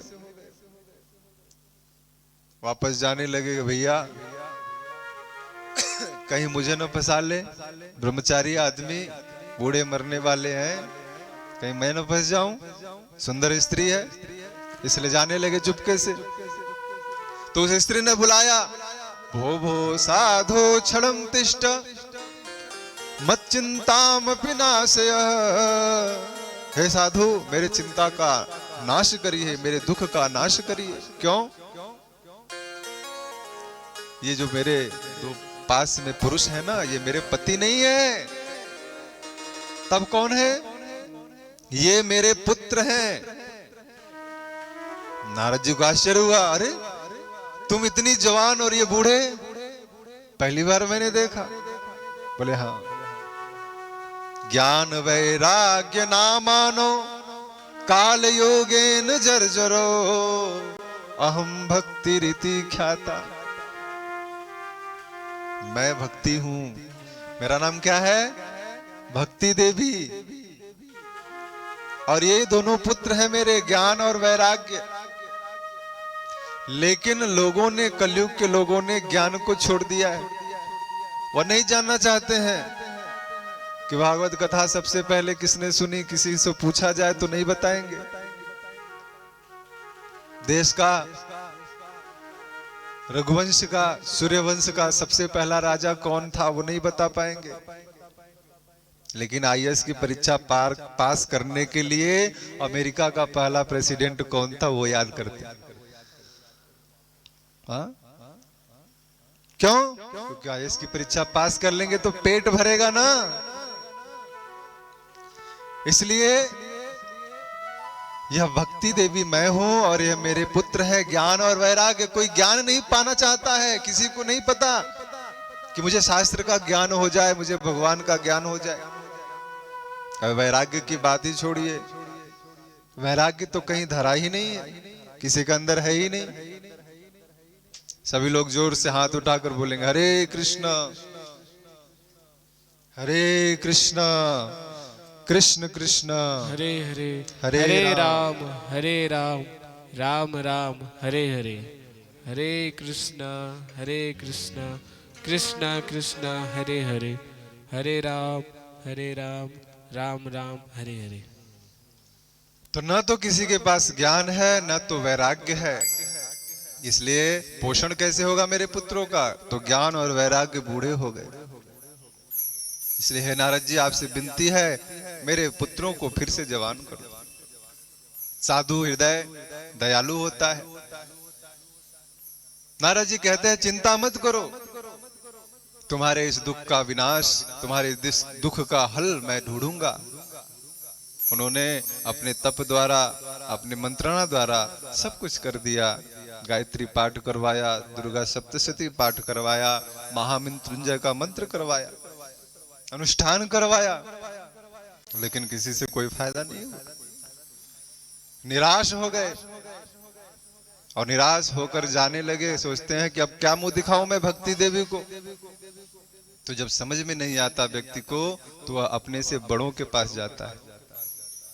यही नीति है, जो अनुभवी है उनके पास जाता है। नारद जी तुरंत वृंदावन से बद्रिकाश्रम जाने लगे। कहां पर? अपने बड़े भाइयों के पास। कौन है बड़े भाई? ये सनत कुमार, चतुष कुमार। और वहां पर जब जाने लगे तो चतुष कुमारों ने इनको देखा और देखकर क्या कहते हैं, कह रहे नारद तुम तो ब्रह्मचारी हो, यह मुंह लटका कर कहां जा रहे हो? कैसे तुम्हारे मन में यह दुख आ गया? तुम्हारे पास तो किसी दुख का लेश मात्र भी जगह नहीं होना चाहिए। कुतश्चागमनम, तब कहां जा रहे हो या कहां से आ रहे हो? नारद जी ने कहा भैया मत पूछो, मेरा सर शर्म से झुक गया है। मैंने किसी को वचन दिया था कि मैं तुम्हारे पुत्रों को जवान कर दूंगा, लेकिन अब मैं हार चुका हूं सब कुछ करके। मुझे समझ में नहीं आ रहा है मैं क्या करूं। आकाशवाणी ने कहा था सत्कर्म करो, मुझे समझ में नहीं आ रहा है कि सबसे अच्छा सत्कर्म क्या होता है। सनकादिक ऋषियों ने नारद को देखकर कहा कि भ्राता आपको नहीं पता कलयुग में सबसे बड़ा सत्कर्म क्या है, सबसे बड़ा यज्ञ क्या है, सबसे बड़ा अनुष्ठान क्या है? तो बोले नहीं। तो कह रहे हैं सप्ताहेन श्रुतम चैतत, जिसने भगवान की इस भागवत कथा रूपी अमृत का सप्ताह रसपान कर लिया, सप्ताह कथा का श्रवण कर लिया, वही इस संसार में मुक्त हो जाएगा। इसलिए आप श्रीमद् भागवत की कथा कराओ और उस कथा को सुनकर इसका पुण्य जो है भक्ति देवी के पुत्र ज्ञान और वैराग्य को दे दीजिए। नारद जी ने हरिद्वार गंगा नदी के किनारे कथा का पंडाल लगवाया। समस्त गांव, जितने आसपास के गांव थे, देवताओं को, ऋषियों को, सभी गृहस्थों को बुलाया जा जाकर घर, चलो चलो भगवान की कथा का आयोजन मैंने किया है और चलकर आप लोग भी श्रवण करो और मुक्त हो जाओ। चतुष कुमारों ने भगवान की श्रीमद् भागवत कथा का 7 दिन रसपान कराया। समस्त वहां पर उपस्थित श्रोता बंधुओं को, और 7वें दिन ही भक्ति देवी अपने पुत्र को लेकर बीच में ही प्रकट हो गई। श्री कृष्ण गोविंद हरे मुरारे। भक्ति देवी कहती हैं हे गोविंद, हे नाथ, हे मुरारी, अब मैं और मेरे पुत्र सब ठीक हो गए, मैं जवान हो गई। इतना सुनते ही नारद जी ने आंखें फाड़ फाड़ कर देखा, अरे यह तो अभी बूढ़े थे, अभी इतनी जल्दी कैसे जवान हो गए? अभी तो पूरी कथा भी नहीं सुनी, कैसे चमत्कार हुआ? तब नारद जी से सनत कुमार कहते हैं भगवान जिस पर कृपा कर दे, जिसके हृदय में भक्ति देवी का निवास होगा, उसी के हृदय में ज्ञान और वैराग्य आएगा। तो कथा जहां होती है वहां भक्ति देवी तो आती है, क्योंकि बिना भक्ति के कथा कौन सुनेगा? भक्त ही सुनता है ना, तो भक्ति देवी तो वहां रहेंगी। और जब भक्त सुनेगा तो उसको वैराग्य आएगा। कैसे? अभी आप लोग को आ रहा है ना, भूख लगी होगी लेकिन चलो बाद में खाएंगे, तो 1 घंटे का वैराग्य आया ना। ज्ञान, किसने कथा सुनी, कब सुनी, भगवान का रूप है कि नहीं, कुछ तो ज्ञान मिला ना, तो आ गया ना ज्ञान वैराग्य। तो ऐसे ही जहां भक्ति देवी रहेंगी वहां ज्ञान और वैराग्य जवान रहेंगे। बोले बाके बिहारी लाल की जय। तो नारद जी ने प्रश्न किया कि भ्राता चलो हम मानते हैं कि मनुष्य ज्ञान वैराग्य के द्वारा, भक्ति के द्वारा भगवान को प्राप्त कर सकता है, लेकिन मेरा एक प्रश्न है कि क्या मनुष्य के अलावा भी जो भूत प्रेत हैं, जिनको शरीर नहीं है, क्या वह भी मुक्त हो सकते हैं क्या? तो 4 कुमारों ने कहा कि नारद जी यह प्रश्न जो है आपका अति उत्तम है। मनुष्य ही नहीं, जीव ही नहीं, भूत प्रेत भी इस भागवत की कथा को सुनकर मुक्त होते हैं। पितर भी मुक्त होते हैं, बुरी आत्माएं भी मुक्त होती हैं। तो नारद जी ने कहा देखो भैया प्रमाण चाहिए। आजकल तो कलयुग में सब प्रूफ मांगते हैं, क्या प्रूफ है? तो सनकादिक ऋषियों ने कहा चलो प्रूफ सुनाते हैं। क्या कहते हैं कि एक जगह पर तुंगभद्रा तट पर एक ब्राह्मण रहता था। तुंगभद्रा तटे पूर्वम उत्पत्तनमुत्तमम् यत्र वर्णाः स्वधर्मेण सत्य सत्कर्म तत्पराः। विशेष ध्यान से सुनिएगा, आप गृहस्थों का ही उसी पर कथा है कि तुंगभद्रा तट पर एक ब्राह्मण रहता था जिसका नाम था आत्मदेव। और कैसा था वो? आत्मदेवः पुरे तस्मिन् सर्ववेद विशारदः श्रौतस्मृतेषु निष्णातो द्वितीय भास्करः। इतना तेज था उस ब्राह्मण में, ज्ञान था उसमें, प्रकांड पंडित था, ज्ञाता था। और ज्ञाता ही नहीं, ब्राह्मण के कारण उसके पास धन की कमी नहीं थी, लेकिन एक चीज की कमी थी, उस ब्राह्मण के घर में कोई संतान नहीं था। और इतना बुरा उसका जीवन बीतने लगा कि उसके घर में कोई गाय भी आती थी तो वह भी बाज ही निकलती थी। संसार में अगर किसी को संतान न हो तो लोग कहते हैं इसने बहुत पाप किया है, लोगों को बहुत कष्ट दिया है, बहुत बच्चों को खाया है दूसरे किसी के, इसलिए इसको संतान नहीं मिली। इसी तरह से विचार किया आत्मदेव ने और सोचा कि इससे अच्छा है लोगों के ताने सुनते सुनते मैं जाकर आत्महत्या करके मर जाऊं। इसलिए एक दिन पत्नी सो रही थी, चुपचाप निकले और जंगल में चले गए। पेड़ पर चढ़कर अभी कूदने ही वाले थे फांसी पर लटककर कि एक साधु ने रास्ते से जाते हुए देख लिया। ओ रुको रुको रुको, क्यों मर रहे हो, क्या दुख है तुमको? आत्मदेव ने कहा महात्मा जी अब पूछिए मत, क्या दुख नहीं है। अरे धन है, दौलत है, परिवार है, पत्नी है, सम्मान है, मान है, लेकिन एक चीज की कमी है, संतान नहीं है। संत ने ध्यान लगाया तो देखा, कहते हैं तुम्हें तो 7 जन्म तक संतान नहीं है, 7 जन्मों तक तुम निसंतान ही होगे। अब तो एक जन्म में आत्महत्या कर रहे थे, अब तो और दृढ़ हो गया कि अब तो मरना ही है। चढ़ गए पेड़ पर, अब मरने दीजिए। साधु ने बहुत समझाया, रुको, भगवान ने जो लिखा है उसका विरोध नहीं करना चाहिए। लेकिन ब्राह्मण देवता ने कहा नहीं, मुझे मरने दीजिए, जिद करने लगे। संत ने अपने तपस्या के बल से कहा तुम्हें अगर मैं मरने दूंगा तो मुझे पाप लगेगा, क्योंकि मैं संत हूं, संत के सामने कोई अनिष्ट हो जाए यह संभव नहीं, इसलिए अपने तपस्या का फल मैं तुम्हें देता हूं, जाओ यह फल अपनी पत्नी को खिला देना, तुम्हें पुत्र की प्राप्ति हो जाएगी। आत्मदेव बड़े प्रसन्न हुए, घर पर आए और अपनी पत्नी को दे दिया वह फल। वह फल खाकर पत्नी ने पाया तो विचार करने लगी। कलयुग की पत्नी थी, सोच रही है यह फल खाऊंगी, बच्चे हो जाएंगे तो मेरा फिगर बिगड़ जाएगा, पेट बड़ा हो जाएगा, फिगर मेरी खराब हो जाएगी, तो क्या करूं, बच्चे नहीं चाहिए। फिर सोच रही मान लो फिगर तो कैसे भी करके एडजस्ट कर लूंगी, लेकिन जब बच्चा पेट में रहेगा तो भारी हो जाएगा, मुझे चलने में लोग बुढ़िया बुढ़िया कहेंगे, चिढ़ाएंगे, वो भी अच्छी बात नहीं। और चलो वो भी ठीक है, तो इतना भारी पेट लेकर अगर कोई घर में चोरी करने आया गया तो मैं धनी हूं, पंडित जी तो जाते हैं कथा करने, कर्मकांड करने, पूजा पाठ कराने, मैं घर में अकेली रही तो कहीं चोर आया तो मैं चल नहीं पाऊंगी, सारा धन लूट के ले जाएगा, तो क्या फायदा पुत्र की प्राप्ति करने से। अभी विचार ही कर रही थी कि उसकी बहन आ गई। देखो जैसा संग करोगे वैसे ही लोग आपको मिलेंगे। बहन आकर बोलती है, बहन क्या दुख है, क्या सोच में पड़ी है, आज बड़ी चिंता में लग रही है। बहन ने सारी बात बताई।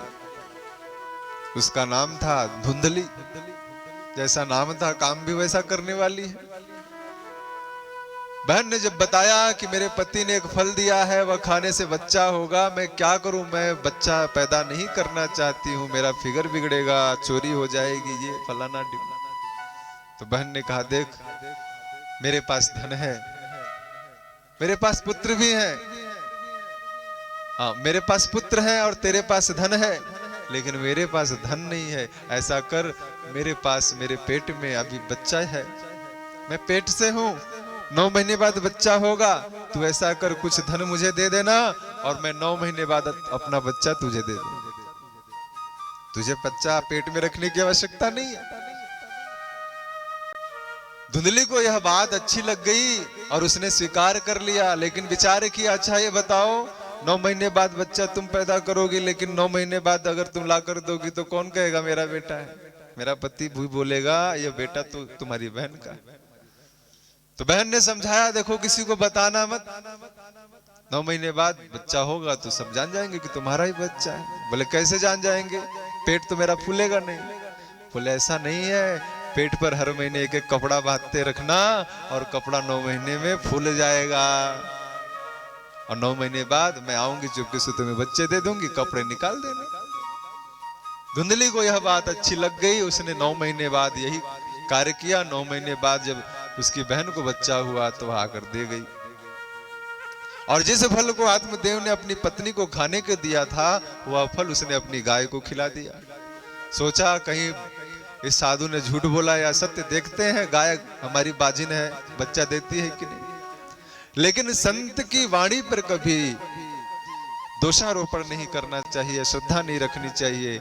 उस संत ने अपने तेज के बल से उस फल को अभिमंत्रित किया था। वह फल खाकर उस गाय ने भी एक पुत्र को जन्म दिया, क्योंकि वह अभिमंत्रित पुरुष के लिए किया गया था, इसलिए गाय ने मनुष्य को जन्म दिया। अब गाय मनुष्य को जन्म दे तो गांव वाले तो बड़े विचलित हो गए, आश्चर्यचकित हो गए कि धन्य है आत्मदेव, देखो इनके यहाँ गाय ने पुरुष को जन्म दिया, बालक को जन्म दिया। उसके कान ही सिर्फ गाय की तरह थे, अन्यथा पूरा शरीर जो है वह मनुष्य का था। इसलिए उसका नाम आत्मदेव ने गोकर्ण रख दिया। कर्ण मतलब जिसके कान, गो मतलब गाय, गाय के समान हो, उन्हीं को गोकर्ण दिया। धुंधली ने कहा, तुमने गाय का बच्चे का नाम रखा है, मैं अपने बेटे का नाम रखूंगी। और जैसा उसका नाम था उसी तरह से उसने भी अपने बच्चे का नाम रख दिया, धुंधकारी। धुम धुम ददाति धुंध, जो लोगों को धुआं ही दे, लोगों को कष्ट ही दे, वही तो धुंधकारी। आत्मदेव बड़े प्रसन्न हुए कि 2 पुत्र की प्राप्ति हो गई मुझे। अब पालन पोषण करने लगे। गाय का जो पुत्र गोकर्ण था, क्योंकि गो माता से प्रकट हुआ था, गाय का जो भाव है, गाय की जो भक्ति है, गाय का जो सतोगुणी स्वरूप है, उसके कारण वह गोकर्ण भगवान के परम भक्त हो गए। लेकिन यह जो धुंधकारी था, अपने माता के लाड प्यार में, पिता के लाड प्यार में इतना बिगड़ गया कि बचपन में ही जाता पड़ोसियों के गाय को छोड़ देता, पड़ोसियों के बच्चों को मारकर भाग आता। इतना दुष्ट हो गया कि कभी कभी अंधेरे रात में रास्ते से आते जाते किसी बालक को कुएं में फेंक देता। अत्याचारी हो गया। अब बड़ा जब हो गया तो गोकर्ण जी तो पढ़ लिख कर विद्वान हो गए। यह धुंधकारी गलत संग में पढ़कर शराबी बना, जुआ खेलने लगा, शराब पीने लगा। एक दिन जो है जुआ खेलते खेलते सब धन हार गया। मां से आया और धन को मांगने लगा। मां ने कहा, बेटा मेरे पास कोई धन नहीं है, तो जो भी धन था तुम्हारे पिता का तुमने सब जुए में हार दिया, अब कहां धन है। देखो जब गलत संग का असर पड़ता है तो बच्चा यह नहीं सोचता यह मां है। उस धुंधकारी ने अपनी मां को बहुत मारा और इतना मारा कि उस मां को इतनी तकलीफ हुई कि रात्रि में वह विचार करने लगी, आज यह मुझे इतना मारा है, कल फिर शराब पी कर आएगा, जुआ खेल कर आएगा, और अगर धन नहीं दिया तो कल और मारेगा। इसलिए उस धुंधकारी की मां ने, धुंधली ने कुएं में कूद कर आत्महत्या कर लिया डर से। आत्मदेव को संत की बात याद आने लगी कि देखो संत ने कहा था भगवान ने जो लिखा है उसे स्वीकार करना चाहिए। भगवान की सृष्टि से, भगवान की प्रकृति से जबरदस्ती नहीं की जाती। वह रोने लगे। रो रहे थे तभी गोकर्ण जी पढ़ाई करके आए और बोलने लगे, पिताजी दुखी क्यों हो, क्यों रो रहे हो? गोकर्ण जी से ने आत्मदेव ने कहा, बेटा जिस बेटे को हमने पाल पोस कर बड़ा किया, आज वही बेटा तुम्हारी माता की मृत्यु का कारण बना। तो गोकर्ण जी ने ज्ञान दिया। वह कहते हैं, पिताजी वास्तव में न तो कोई किसी का पुत्र है, न तो कोई किसी की मां है। इस संसार में स्वार्थ लाए करे सब प्रीति, सभी स्वार्थ के ही हैं। अब शास्त्र की बात कहते हैं, इसमें हमारा कोई नहीं है कि हम बता रहे हैं आपको स्वार्थ लाए करे सब। असारह खलु संसारो दुख रूपी विमोह कह, सुतः कस्य धनम कस्य स्नेहांजलते निशम। गोकर्ण जी कहते हैं, न तो किसी का कोई पुत्र है, न तो किसी का धन है, न तो किसी की स्त्री है, न तो किसी का पुरुष है। यहाँ तो सब एक बंधन से बंधे हुए हैं, एक रिश्ते से बंधे हुए हैं। और वह रिश्ता कैसा है? स्वार्थ का।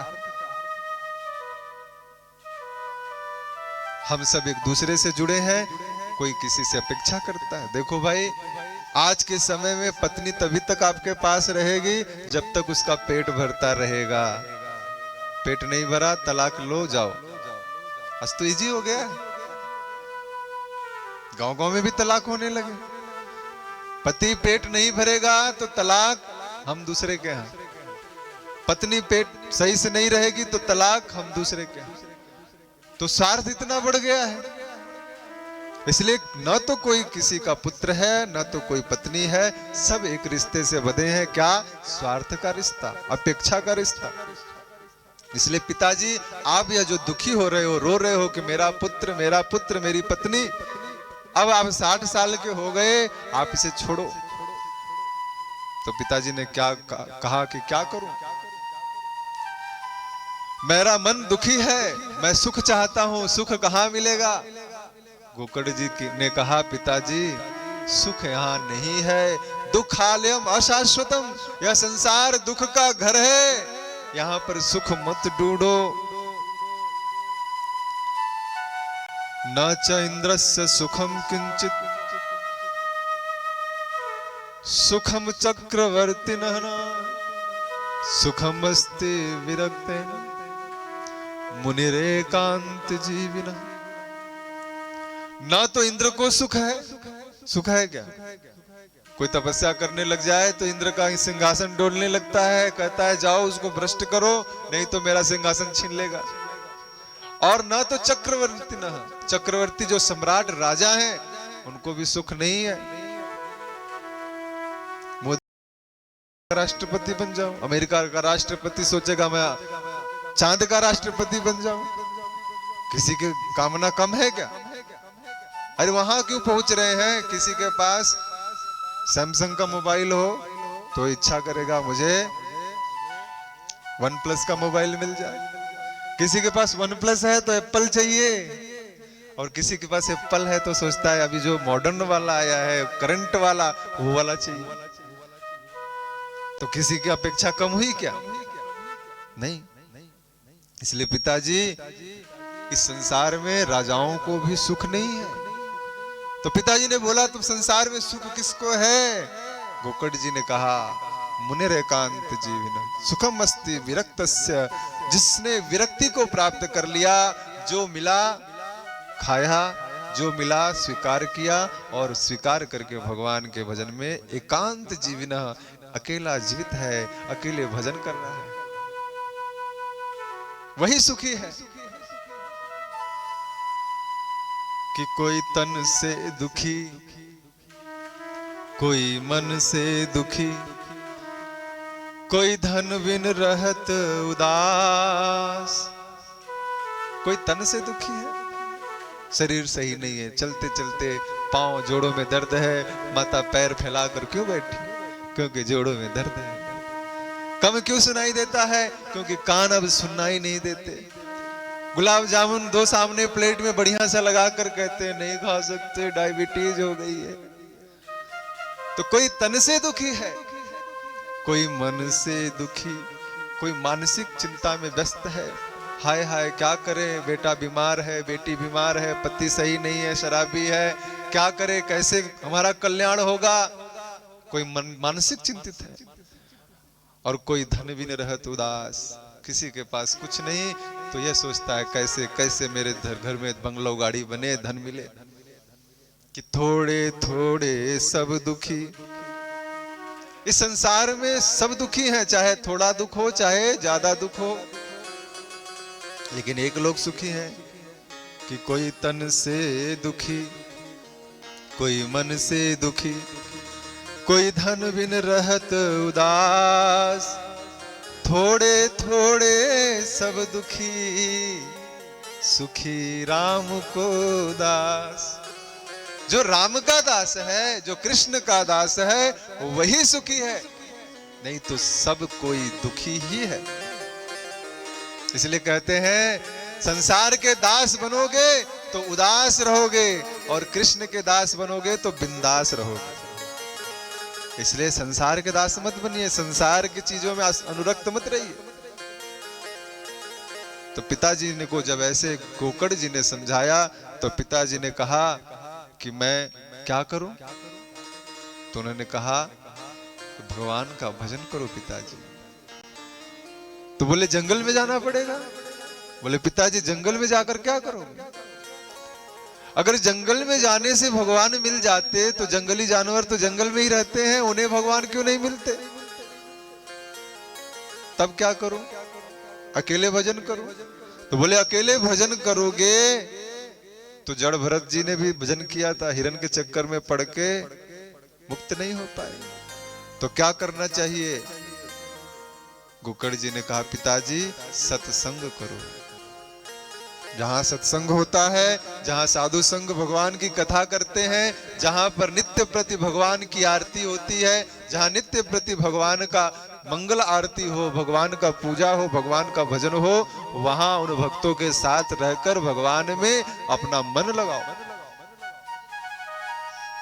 आत्मदेव को यह बात अच्छी लगी, उन्होंने अपने बेटे को धन्यवाद कहा और फिर एकांत में घर छोड़कर चले गए और जाकर साधु संतों के साथ भगवान की कथा का श्रवण करने लगे और जीवन बिताने लगे। इधर गोकर्ण जी ने जब अपने पिता को ज्ञान दिया तो तीर्थ यात्रा पर निकल गए।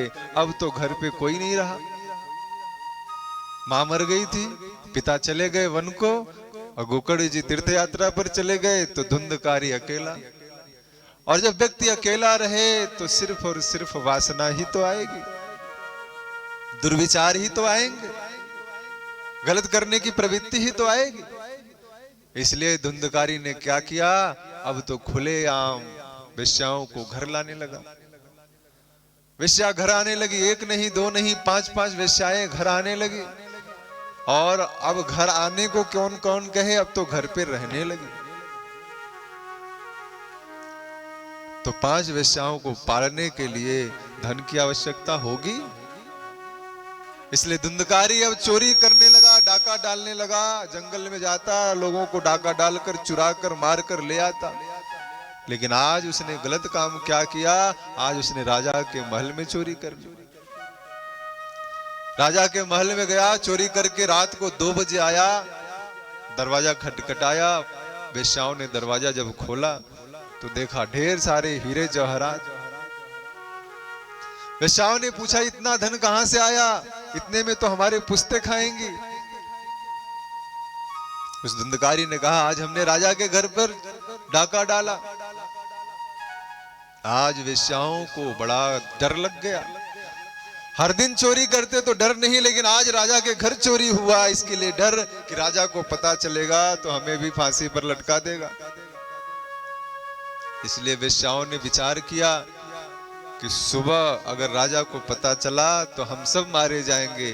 रात में ही उसने धुंधकारी को खटिए पर बांधा, चारपाई पर, और चारपाई पर बांधकर डंडे से लाठी से जो भी मिला उससे धुंधकारी की पिटाई कर खूब मारा। इतना मारा सोचा मर जाएगा, लेकिन माँ बाप ने बहुत खिलाया था तो मरा नहीं। अब देखो वेश्याओं ने क्या किया, घर में आग जल रही थी, कोयला, उस कोयले को चिमटे से लिया और धुंधकारी के मुंह को खोलकर ठूस दिया। धुंधकारी जलकर तड़प कर मर गया। इस कहानी, इस वास्तविक कथा से क्या हमको उपदेश मिलता है कि भगवान के अनुग्रह के बिना, भगवान के नियम के बिना अगर कोई सोचे मुझे ये मिल जाए जिद से, तो वह जिद से मिल तो जाएगा लेकिन उससे कोई लाभ नहीं होगा। क्या हुआ, आत्मदेव ने जिद से पुत्र की प्राप्ति करनी चाहिए तो पत्नी से हाथ धो बैठे, और यह देखो पुत्र भी नरक को प्राप्त हुआ।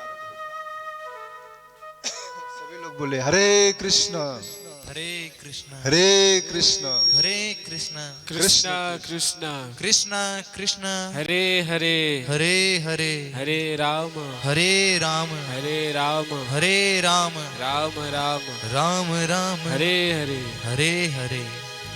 तो इसलिए जिन्होंने भी यह कथा सुनी, एक ही संदेश मिलता है कि भगवान जिस तरह से रखें उसी तरह से रहना चाहिए और उसी तरह से भगवान के गुणगान को गाकर अपने जीवन को धन्य बनाना चाहिए। कि धर्म वजस्व सततम त्यज लोक धर्मान। अगर संसार में धर्म को कोई भजता है, धर्म पर चलता है, सेवस्व साधु पुरुषांजहि काम तृष्णा। साधु सेवा करता है, अन्यस्य दोष गुण चिंतान चिंतन मास मुक्त्वा, और दूसरों के दुख को नहीं देखता, उससे मुक्त रहता है। सेवा कथा रसमहो नितराम पिबत्तम। जो भगवान की निरंतर कथा सुनता है, हे पिताजी, वही भगवान को प्राप्त कर सकता है। आत्मदेव और गोकर्ण जी की इस कथा को कहकर सनत कुमार कहते हैं कि देखो, अगर जीवन को मुक्त करना है, भगवान की प्राप्ति करनी है, तो सिर्फ और सिर्फ एक ही कार्य है। वह क्या है? भगवान का भजन। कैसा भजन? मोहन सदा मुझ पर रहमत की नजर रखना, सदा मुझ पर रहमत की नजर रखना। मोहन सदा मुझ पर रहमत की नजर रखना। मोहन सदा मुझ पर रहमत की नजर रखना। मोहन सदा मुझ पर रहमत की नजर रखना। मोहन सदा मुझ पर रहमत की नजर रखना। मैं दास तुम्हारा हूँ, मैं दास तुम्हारा हूँ, मैं दास तुम्हारा हूँ, मैं दास तुम्हारा हूँ। इतनी तो फिक्र करना। मोहन सदा मुझ पर रहमत की नजर रखना।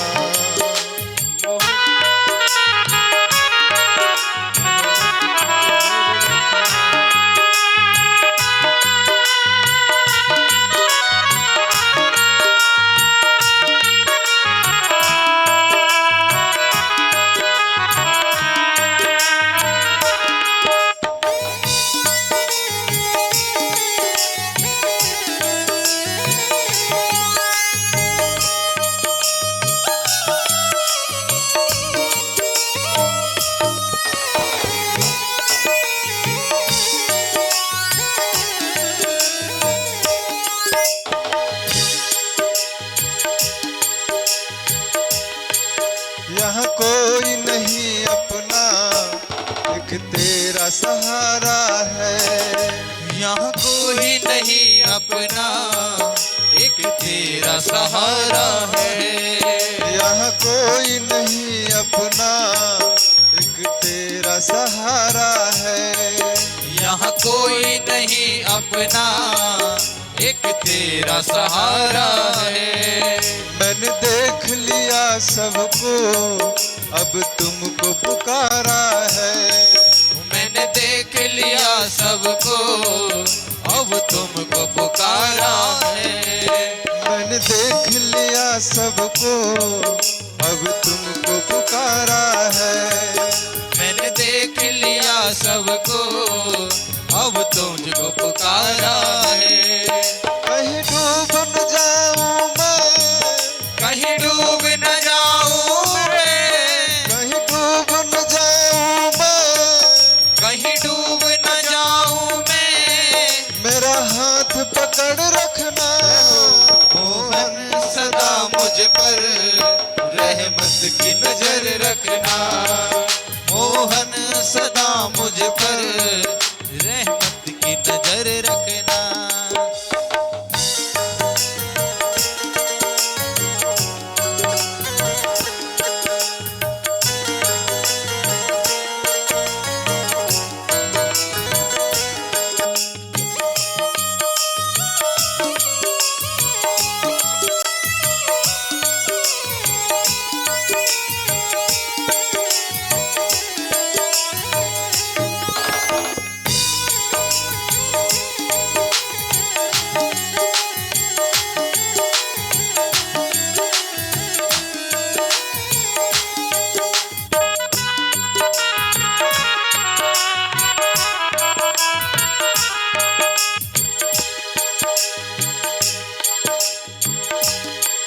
भक्त कहता है जीवन में मैंने देख लिया, संसार में अगर मैं बीमार हो जाऊं, बहुत करेंगे लोग, डॉक्टर के पास ले जाएंगे, लेकिन उसके आगे कुछ कर सकते हैं क्या?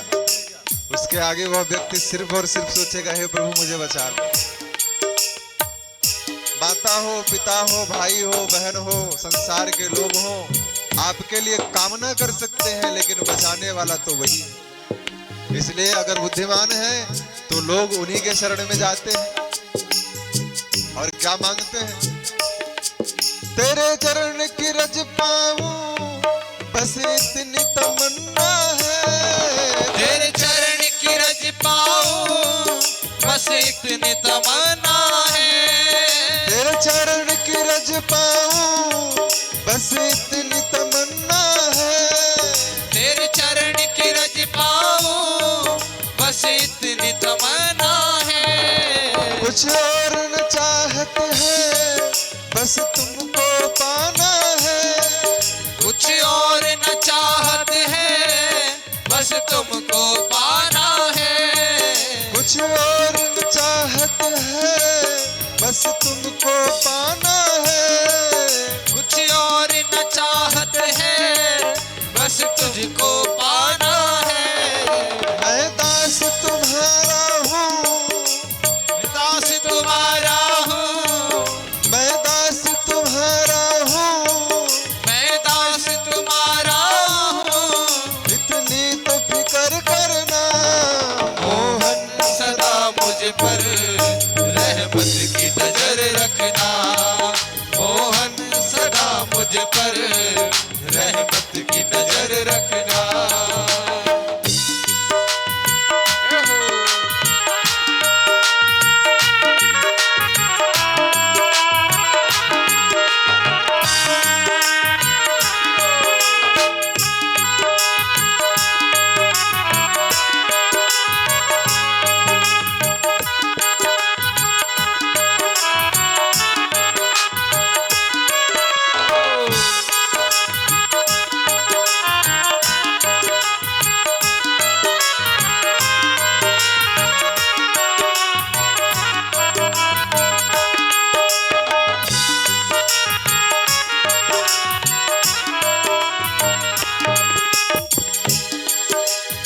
और अगर कोई कहे कि उनके सिवा कोई और है, तो जो ये कहते हैं कि हमारे प्रभु के सिवा, गोविंद के सिवा कोई और है, तो वास्तव में वो इस संसार सागर से के मोह से ग्रसित है। इसलिए पुकारना चाहिए, सभी लोग हमारे साथ पुकारेंगे, मोहन मोहन मोहन मोहन मोहन। सभी लोग बोलिए, मोहन मोहन मोहन मोहन मोहन। मोहन मोहन मोहन मोहन मोहन। मोहन मोहन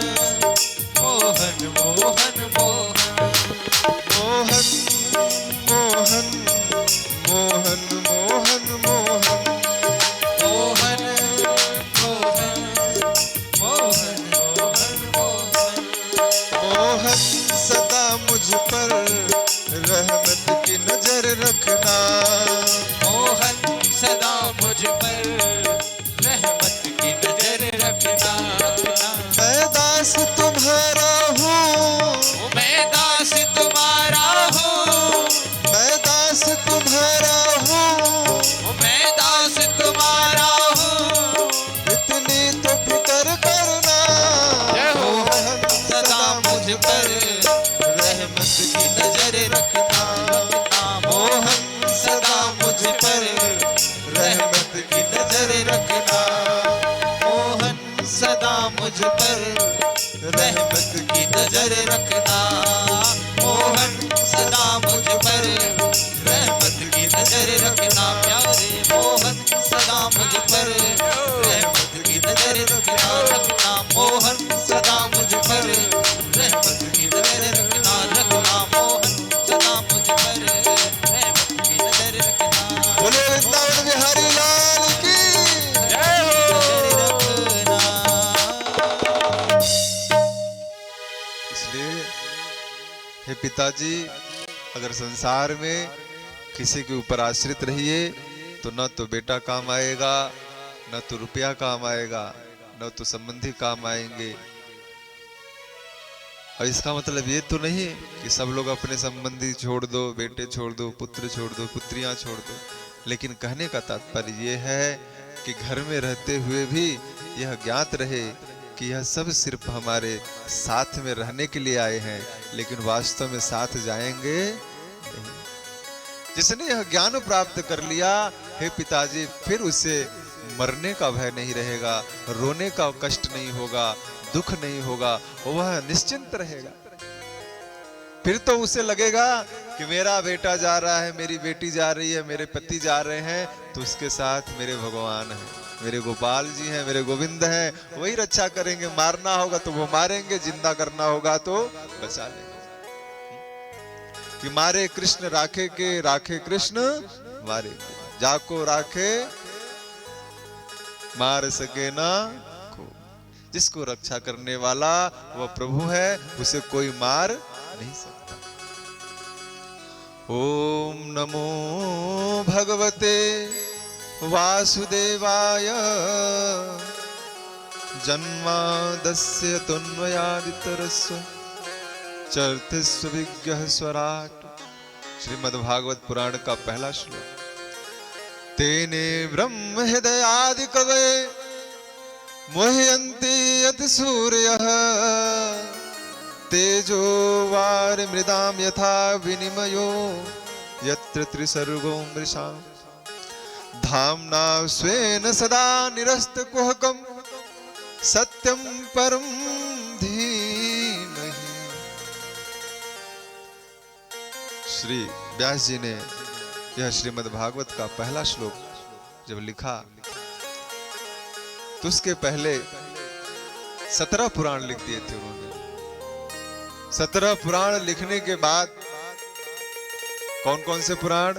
स्कंद पुराण, गणेश पुराण, मार्कंडेय पुराण, गरुड़ पुराण, जितने भी पुराण आप देखते हो, नरसिंह पुराण, नारद पुराण, यह सब पुराण लिख दिए, लेकिन फिर भी संतुष्टि नहीं मिली।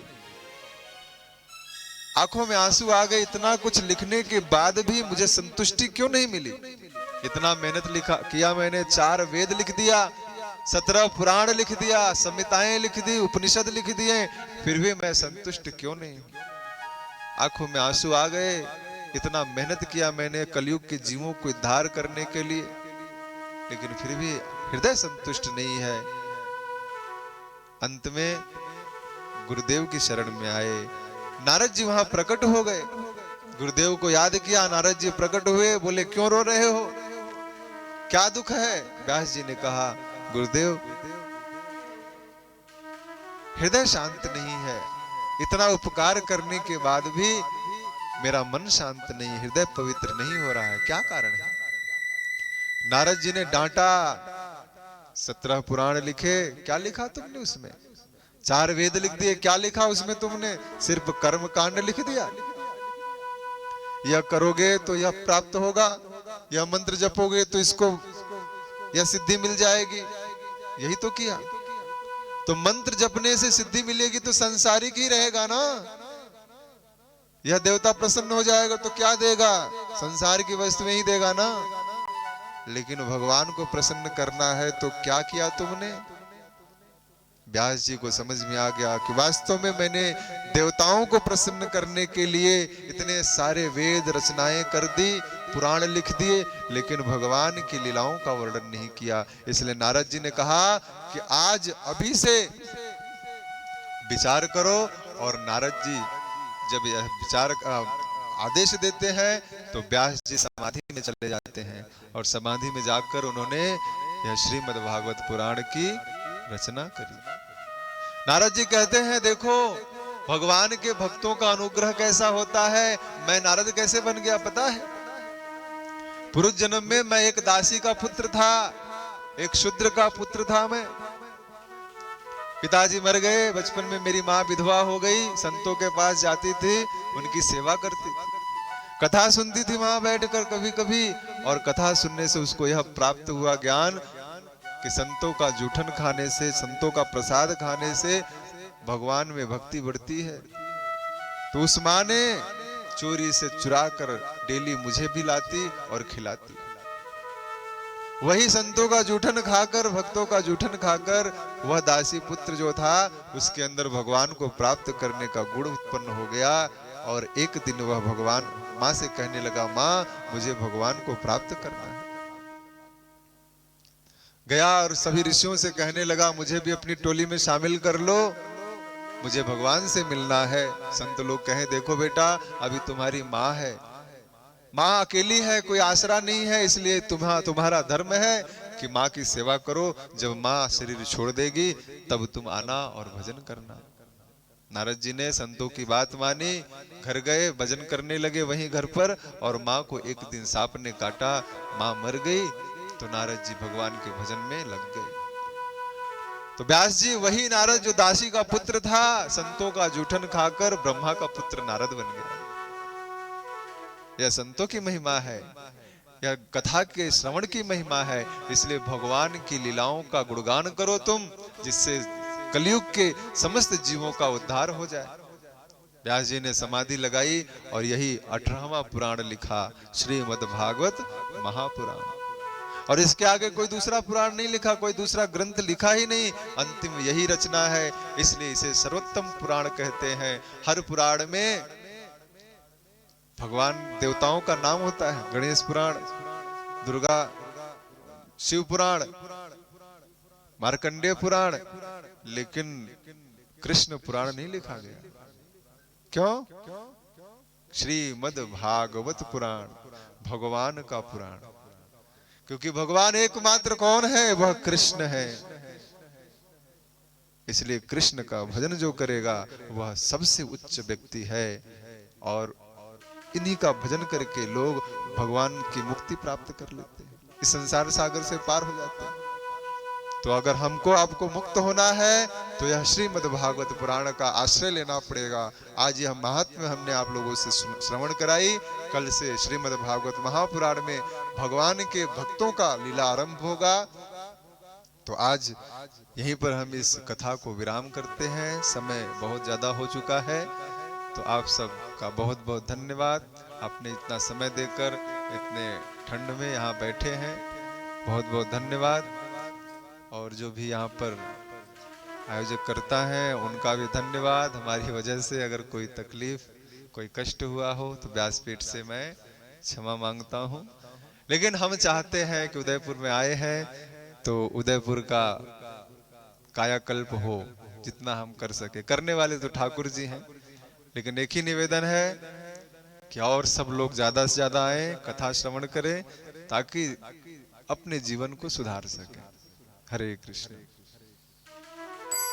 तो सभी लोग उठ जाएंगे, आरती होगी। आरती के बाद फिर उसके बाद एक छोटा सा लीला झांकी और उसके बाद आप लोग अपने अपने घर को जाएंगे। बोले भागवत भगवान की, कृष्ण कन्हैया लाल की, शील गुरुदेव की, शील प्रभुपाद की जय। जय श्री राधे।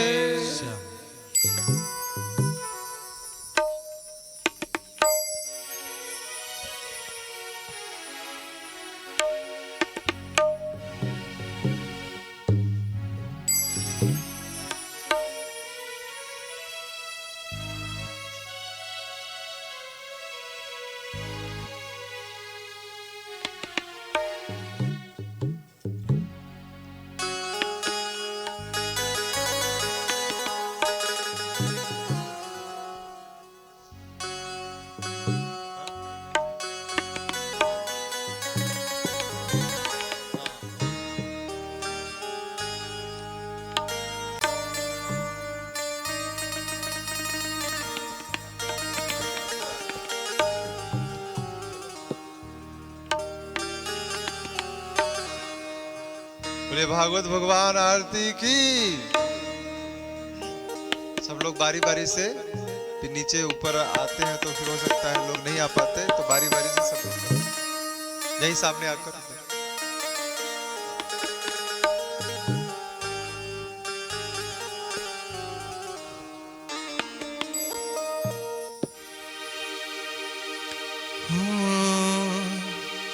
आरती अति पावन पुराण की।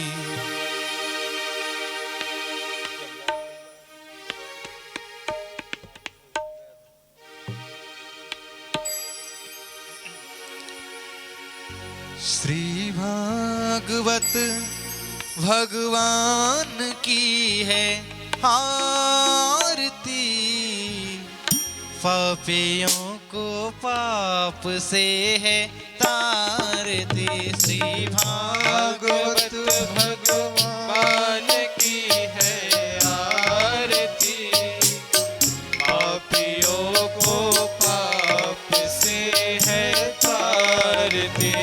ये अमर ग्रंथ, ये मुक्ति पंथ, ये पंचम वेद निराला, नवी ज्योति जगाने वाला। ये अमर ग्रंथ, ये मुक्ति पंथ, ये पंचम वेद निराला, नव ज्योति जगाने वाला। ये अमर ग्रंथ, ये मुक्ति पंथ, ये पंचम वेद निराला, नवी ज्योति जगाने वाला। हरि नाम यही, हरि धाम यही, हरि नाम यही, हरि धाम यही। जग के मंगल की आरती, पापियों को पाप से है तारती। श्री भागवत भगवान की है आरती, पापियों को पाप से है तारती। ये शांति गीत पावन पुनीत, पापों को मिटाने वाला, हरि दरस कराने वाला। ये शांति गीत पावन पुनीत, पापों को मिटाने वाला, हरि दरस कराने वाला। ये सुख करनी, ये दुख हरनी, ये सुख करनी, ये दुख हरनी। श्रीमद् सूदन की आरती, पापियों को पाप से है तारती। श्री भागवत भगवान की है आरती, पापियों को पाप से है तारती। श्री भागवत भगवान की है आरती, पापियों को पाप से है तारती। मधुरी बोल जगी पंक्ति खोल, सत मार्गी बताने वाला, हरि दरस कराने वाला। ये मधुर बोल सत पंथ को सन्मार्ग दिखाने वाला, बिगड़ी को बनाने वाला। श्री राम यही, घनश्याम यही, श्री राम यही, घनश्याम यही। प्रभु की महिमा की आरती, पापियों को पाप से है तारती। श्री भागवत भगवान की है आरती, पापियों को पाप से है तारती। श्री भागवत भगवान की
भगवान की, जय हो। कृष्ण कन्हैया लाल की। जय हो।